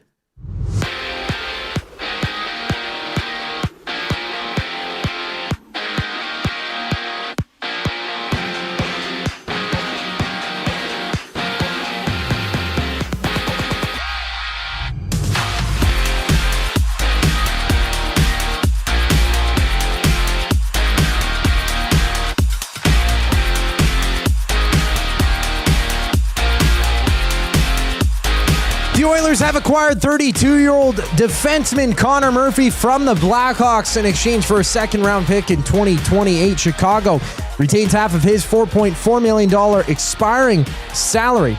Murphy's set to become a free agent, of course, at the end of the season. And with the move, Ike Howard heads back to Bakersfield, being recalled from the Condors earlier today. Josh Szymanski also making his way up to join the Oilers. Earlier, the Oilers also signing Andrew Mangiapane, Alec Regula to the AHL, plus Mattias Janmark has been placed on long-term injured reserve, expected to miss the remainder of this season, having surgery Wednesday, according to the fourth period's David Pagnotta. One game live in the NHL. It's the Blue Jackets up 1-0 over the Rangers. 8:44 left to go in the first. Adam Fantilli with his 16th of the season. After that, the Flyers and Maple Leafs dropped the puck. That one set to go in about a minute. Briar action, 4 matches underway, both Newfoundland rinks going head-to-head in the 5th end. Nathan Young's squad blocked at 3s against Brad Gushu's rink, who's undefeated so far in the tournament. Young with the hammer. CFL news, the Elks signing 4 new players, 3 defenders, 1 receiver, defensive back Ike Brown joining the team. All 4 players coming to the green and gold with NFL training camp experience. And on the court, there's 4 games in the NBA. 1 game live, Wizards leading 17-15 over the Rockets. 4 minutes left to go in the first quarter. The Reid Wilkins Show returns after the break. I'm Zachary Kubish, keeping you up to date. The Oil Stream. Their deadline cap space projected at $12,009. Projected playoff cap space, $1,963,334. This is shaping up to be maybe not a great season. That's sort of where I've been looking, for a while. And even at the beginning of the season, I think I had them at 96 or 97 points. The Oil Stream, presented by Boston Pizza. Monday, Wednesday, and Friday afternoons at noon. Only on Edmonton Sports Talk. Your clear choice for Edmonton sports. Sentinel Storage congratulates Team Canada for all their perseverance, dedication, and commitment, for representing our country so well. Our athletes make us proud to call Canada home. Sentinel Storage, proudly Canadian and official storage partner of Team Canada. Edmonton, be part of history. Support Canada Soccer's men's national team as they battle Uzbekistan in the final send-off series ahead of the FIFA World Cup. Monday, June 1st at 7 p.m. at Commonwealth Stadium. Tickets on sale now at Ticketmaster.ca. Hey Edmonton, did you know a local Play Alberta winner scored over $430,000 on Desert Fantasy? Think about the rec room you could build with that kind of cash. From major casino winners every hour to jackpots worth millions and hundreds of popular games to money that stays in the province, there has never been a better time to sign up for Play Alberta. Download the app today to get started with casino, sports, and lottery, all in one app. Must be 18 plus to play. When you gamble, use your game sense. Real fans don't stroll in at puck drop. They claim territory. They study the screens. They get into their spot, which is why this matters. The Canadian Brewhouse now has happy hour. Brand new, tons of options, and the good stuff like our 8-inch 2-topping RCM pizza and our signature Caesar. Monday to Saturday, 2 till 6 p.m. starting at $3.99. That's more than enough reason to come early. New happy hour at the Canadian Brewhouse. If you're serious about game day, we'll see you for happy hour. Looking for quality building materials and friendly advice? Visit us at Windsor Plywood Leduc, family owned and locally run since 1993. From interior materials for doors, flooring, baseboards, and all the finishing touches to all you need for your outdoor projects like cedar lumber for decks and fences, plus all the plywood you'd need. Our full-time on-staff carpenter can help with anything odd-sized or custom, and from domestic hardwoods to exotic selections, we've got you covered. And if we don't have it, we'll track it down for you. Windsor Plywood Leduc. We're the experts you need to know.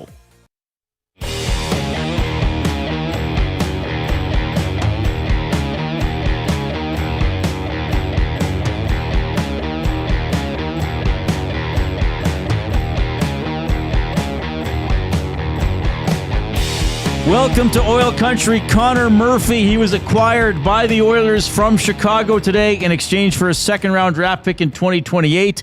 Chicago will retain half of his salary, so they're retaining 2.2. The Oilers put $2.2 million on the books. Gushu trying the in-off. Yeah, and of course he makes it, and he's lying too.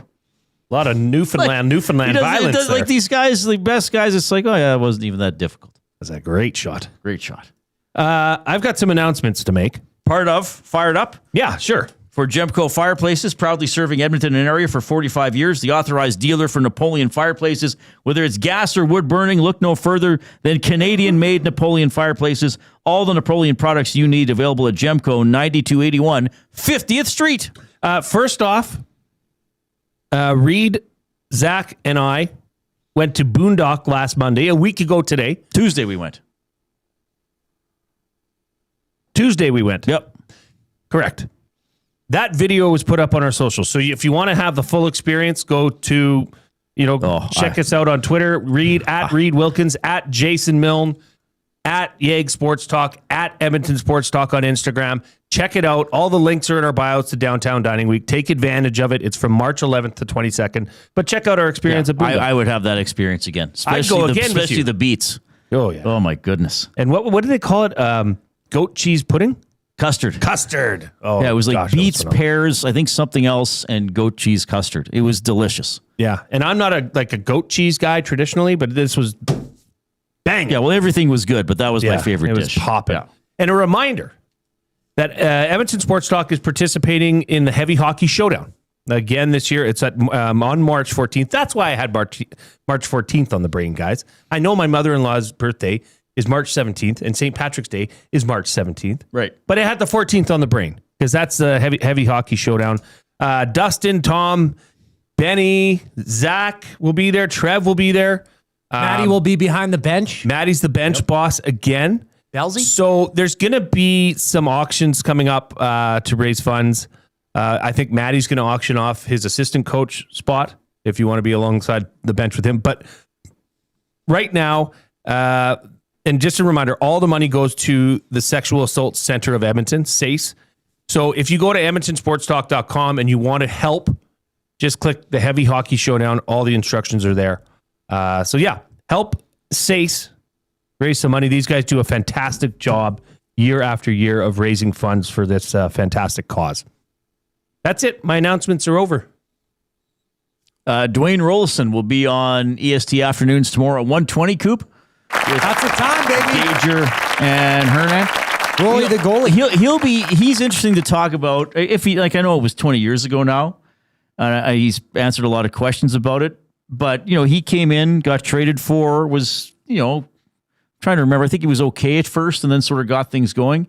But I remember him telling me once that as he, was playing for the Oilers and they got closer to the playoffs, like working things out with his defenseman. And he said, if you're blocking a shot, he goes, then take it away down low. And then I know it's coming up high. Like, don't just randomly block it or throw something in the way. Like, if you're going to block a shot, take away it down low. And, and he goes, if you can't, then fine, I'll deal with it. And that's sometimes I wonder about the current edition of these Oilers. Do they communicate? Do they talk like, hey, we got a little mixed up there last time. Next time the puck's in that situation, you go get it. I'll stay in front of the net. Right. I actually wonder that. I hate to say it.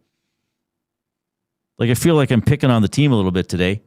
But have they talked with Ingram like, okay, Connor, or what are they calling him? Ingo, I think is the nickname. How do you want us to defend that? As opposed to we'll just kind of run around and maybe we'll get in the way and steal the puck. And if we don't, you try to stop a breakaway. Yeah, well, questions get asked, Reid, when you're putting together a season like this. I mean, if it wasn't for a very poor Pacific Division, this would be a totally different conversation for this team. Well, they got the same number of points as Ottawa coming in tomorrow, right? And Ottawa's probably not going to make the playoffs. Agreed. Question for you, Reid. Yes. As part of fire, I want to get fired up for the rest of the season. 21 games left for the Oilers. Yep. There's a possibility of 42 points out there. How many points do the Oilers need to get to make the playoffs? And I'm not even going to say not a wild card in the Pacific Division. How many points? They have 66. The maximum they could get would be 108, which they won't get. Well, we can assume that. No, they may. They went undefeated with Connor Murphy in the lineup. He'd have a statue.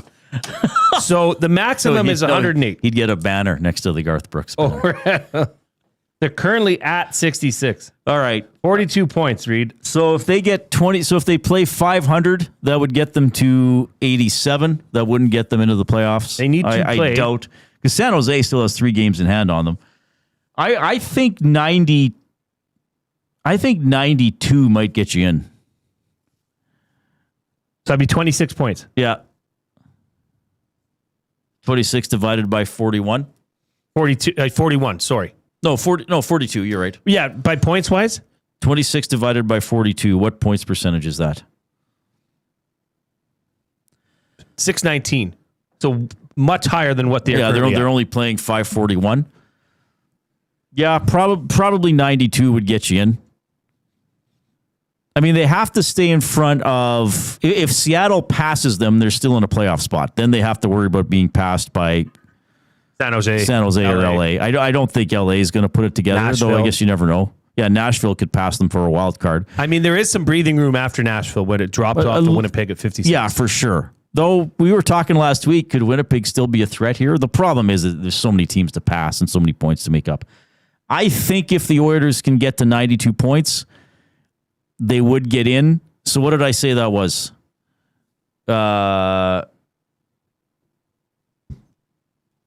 619. So could they? So that's 13. Can they go 13-8? They could. They haven't really shown they can sustain that rate. They haven't shown they can. No. So what if they go 500? Or sorry, what if they go one game over 5? Or no, they could go 500. They could go 10-10-1. That gets them to 87 points. Then San Jose would have to get 26 points in 24 games. Yeah. So I don't think 500 is going to be enough. I think the Oilers will probably have to play like 600 hockey. 600. I'd say 600 would get you there. Yeah. Now it might depend who some of the wins are against. Like they play the Sharks, right? They play Vegas. That's probably what they'd have to do. Because I don't think they can reel off like a 15-5-1. They're not good enough. Well, if they did, that'd be fantastic. Heading into the playoffs on a heater. Right. Revisiting the off-topic, Reid. This was one of those, the off-topic, it hits differently some days. You never know what the reaction's going to be. Yes. Well, this one is just really spurring some conversation. This comes in from Pizza Boy, okay? He says, in Arabic, Sunday is day one, and it's named... Arabic. Sunday is day one, and it's named Ahad, or day one. Monday is Tanin, which is day two. Oh, so they actually number the days specifically. Tuesday is Taleti, which is 3, and so on and so on. So Sunday is the start of the week. Yeah, but okay, Tuesday in English. It's 2. Twosday. Arabic. Corey B says calendar makers are just trying to keep the work week centered. Fair? Yeah, that's true. We've got a couple words of the day being sent in. From who? Well, okay.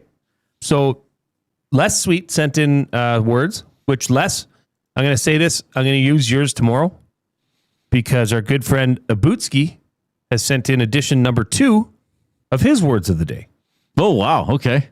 But I might go for, we were talking about a 3-way earlier, so I might make it 3 words of the day. Oh, wow. For you. I really got my work cut out for me. Because this comes in from an unnamed textor, but there is a 3rd word of the day. It must be impressive then if you're going to give me a 3rd one. It's a good one. It must be a memorable one. It's a good one.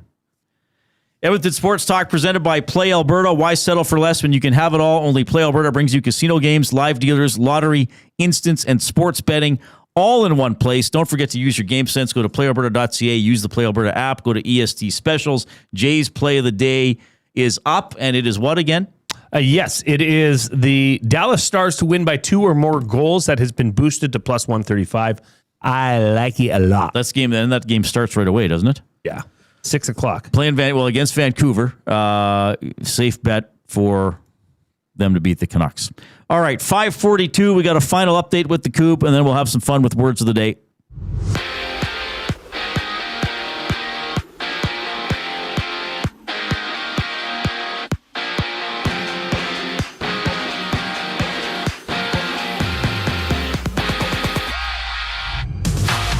The Oilers have acquired 32-year-old Connor Murphy from the Blackhawks in exchange for a second-round pick in 2028. Chicago will retain half of his $4.4 million contract, with Murphy set to become a free agent at the end of this season. And with the move, Ike Howard heads back to Bakersfield. He was recalled earlier today by the Oilers, and Josh Szymanski is on his way to join Edmonton, being recalled from the AHL as well. The other way, Andrew Mangiapane and Alec Regula being assigned to the Condors. Plus, Mattias Janmark has been named or placed on long-term injured reserve, expected to miss the remainder of the season, having surgery Wednesday, according to the fourth period's David Pagnotta. Pair of games live in the NHL. 2 minutes left to go in the opening frame between the Blue Jackets and Rangers. Columbus on top 2-0, and just hitting the ice, it's the Flyers and Maple Leafs. 8 o'clock puck drop between the Stars and the Canucks, while the Hurricanes match up with the Kraken.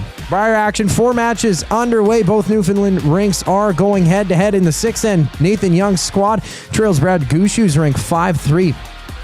With Young holding hammer in the CFL, it's the Elks signing 4 new players, 3 defenders, 1 receiver, including defensive back Ike Brown. All 4 players coming to the Double E with NFL training camp experience. 2 games live right now in the NBA.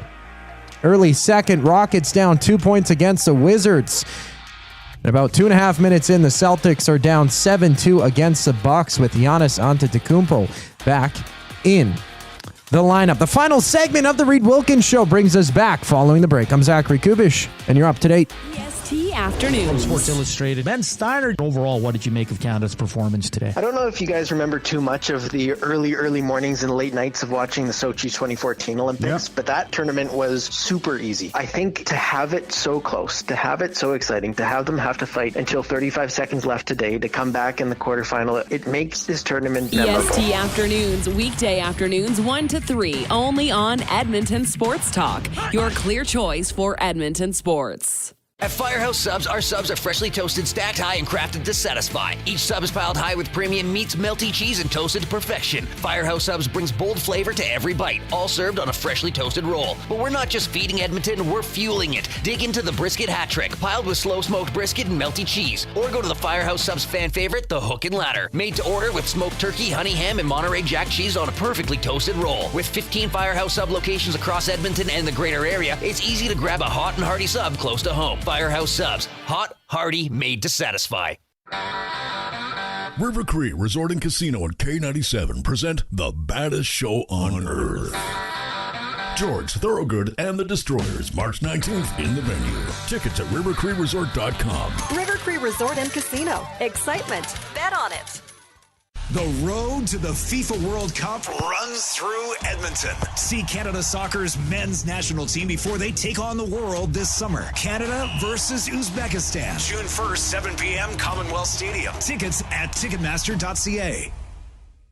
Hi there. If you're like me, you like to picture yourself in luxury, even though there's absolutely no way you could afford it. And if you can, well, even better. Thankfully, I picture myself in something that is luxury, but still absolutely affordable, like the all-new Mazda CX-90 from Park Mazda. With the new luxury features like facial recognition settings and quilted detail Napa leather seating, I can pretend to be comfortable with all of my proper settings activated without even touching a button, thanks to Mitch Lewicki and the great staff at Park Mazda. I like to picture Mitch Lewicki as a ninja fighting off evil samurai. Park Mazda, your dealer for life in Sherwood Park off Y Road, parkmazda.ca.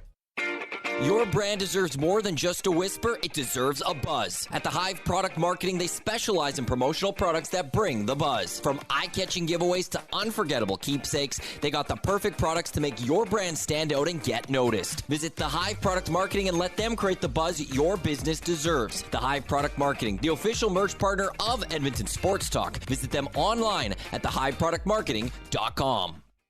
Looking for a winning strategy for your retirement? Contact me, Joaquin Gage at K4 Financial, where expertise meets dedication. I will always look for a careful approach to your retirement, ensuring your financial future is secure. From tailored strategies to clear, actionable advice, I'm here to guide you every step of the way. Don't leave your future to chance. Get in touch with me, Joaquin Gage, today at k4financial.ca or email joaquin.gage@k4financial.ca to start planning for a brighter future and a more secure retirement.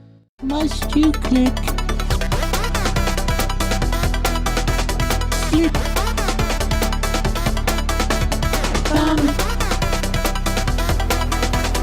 Must you click?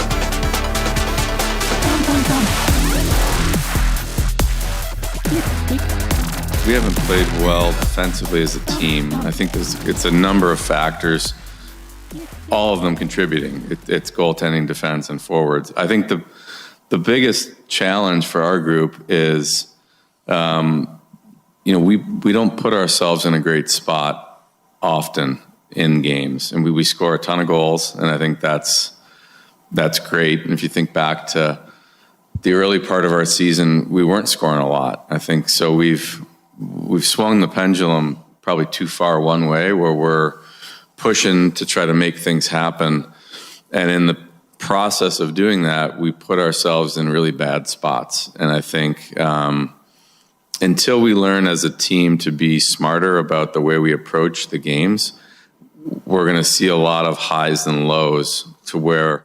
All right. Got to learn how to put themselves in better positions.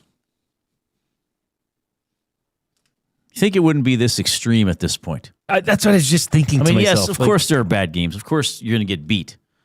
But my, oh my. That's a decision. The experience level on this team. That's a decision. Right. At this point and at this stage of your hockey career. Connor Murphy acquired.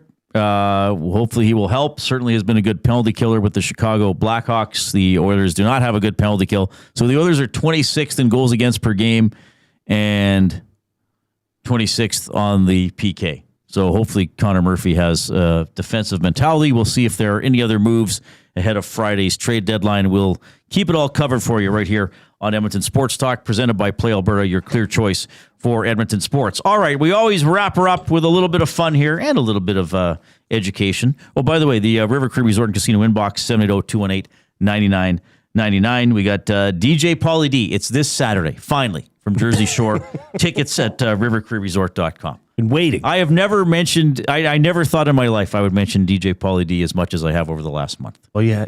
He should get up on stage and personally thank me for all the tickets I've sold. We should have him in. We should have him in. Yep. Have him in, and I can be like, who are you, and what have you done? Words of the day presented by the Edmonton Public Library, EPL.ca. You can visit the library. I like to use the Libby app, take books out digitally, which is fun. They also have their Intellectual Freedom campaign. Learn more about that at intellectualfreedom.ca. The word of the day with Reid and Jay. Oh, I'm sorry. Did I break your concentration? What do they got to say? Say what again? Say what again? I dare you. Let's find out. English, do you speak it? Then you know what I'm saying. Okay, we'll go with the one that came in from the unnamed textor. We have an unnamed person submitting for word of the day? Yeah. The anonymous submittor. Verisimilar. Verisimilar. Verisimilar. You know, you could go 6 for 6 here. This would be a record. I don't know if I know the definition of this one. Verisimilar. Verisimilar.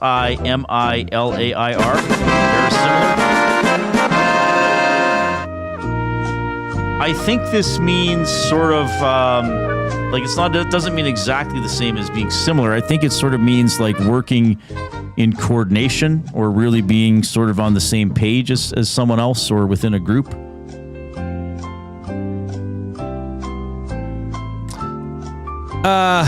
No. Okay. I'll see if I can find a better example here. Because the sentence just gives it away. Well, the sentence is kind of... The novelist created a highly verisimilar world, making the fantasy elements feel grounded in reality. Believable? Like believable in fiction or relatable to the real world? Yeah, I'll take that. Like something from fiction that's relatable to the real world? Stay away from fiction. Okay. It's having the appearance of truth. Oh, wow. Okay. I'll give you a... What number is Connor Murphy? What is he wearing? Number 5? So I'll give you a 0.55. Yeah. I'll give you a 1 plus double Connor Do the Murphy. Oilers have a current number 5? I'm bad at remembering the numbers. No. Nope. Wasn't it the last one, Cece? Oh, yeah. Cece was 5. Yeah. So 1.55 out that's of 2. I think that's no, because I lose half for I'm asking. the judge. Okay. I'm the judge here. All right. It's been a big day around here. God. Hang on. See, people send in words, but then they confuse you. You can't have the judge being confused. Okay, second word of the day, diphthong. Diphthong. Diphthong? Diphthong. Diphthong. What? Diphthong. This is a noun. Diphthong. Oh, this is not the word I was thinking of. You may just want to trust yourself, bro. Diphthong. Oh, no, you're close. Diphthong. Diphthong. Diphthong. Oh, the H is on the other side. I think this is some sort of like a pronunciation or like a. It is, but I don't know exactly what it is. The word. How did you think I was going to go 6 for 6? Well, I said you could. Oh, okay. Well, yeah. The words boil and fear each contain a diphthong. 2 vowels together? Hey! Okay. All right. 2 vowels together to make a specific A blend sound. of 2 vowel sounds within a single syllable, requiring a glide from one sound to another. Okay, are we doing a third one? Yes, we are. Okay. Pernicious. Pernicious. Pernicious. Well, I think we've had this one. Oh, no, we haven't. Pernicious. Well, I think the spelling's obvious to me anyway. Pernicious. Pernicious? Give me a sentence. It took decades for the pernicious nature of the air pollution to become evident. Oh, like slowly accumulating and dangerous? Yeah. Deadly, slowly accumulating in a dangerous way? The actual definition, having a harmful effect, especially in a subtle or gradual way. Yeah, that's exactly what I said. Is it? Slowly accumulating in a dangerous way. You got there. After I said, nah. Okay, 1.5 out of 2. All right. So your total there, that's 2 out of 4. 3.55 out of 6. 3-point double Connor Murphy out of 6. Not bad. Oilers and Senators tomorrow. We'll be previewing that show all day long on Edmonton Sports Talk. The Nielsen Show. Nielsen and Lieutenant Eric return tomorrow morning on all our audio streams on YouTube, and their show is also on 95.7 Cruise FM. Dwayne Rolson's going to be on the afternoon show at about 1:20. We'll have some fun for you right here from 3 to 6. On behalf of Zachary Kubish and Jason Milne, I'm Reid Wilkins. Have a good night.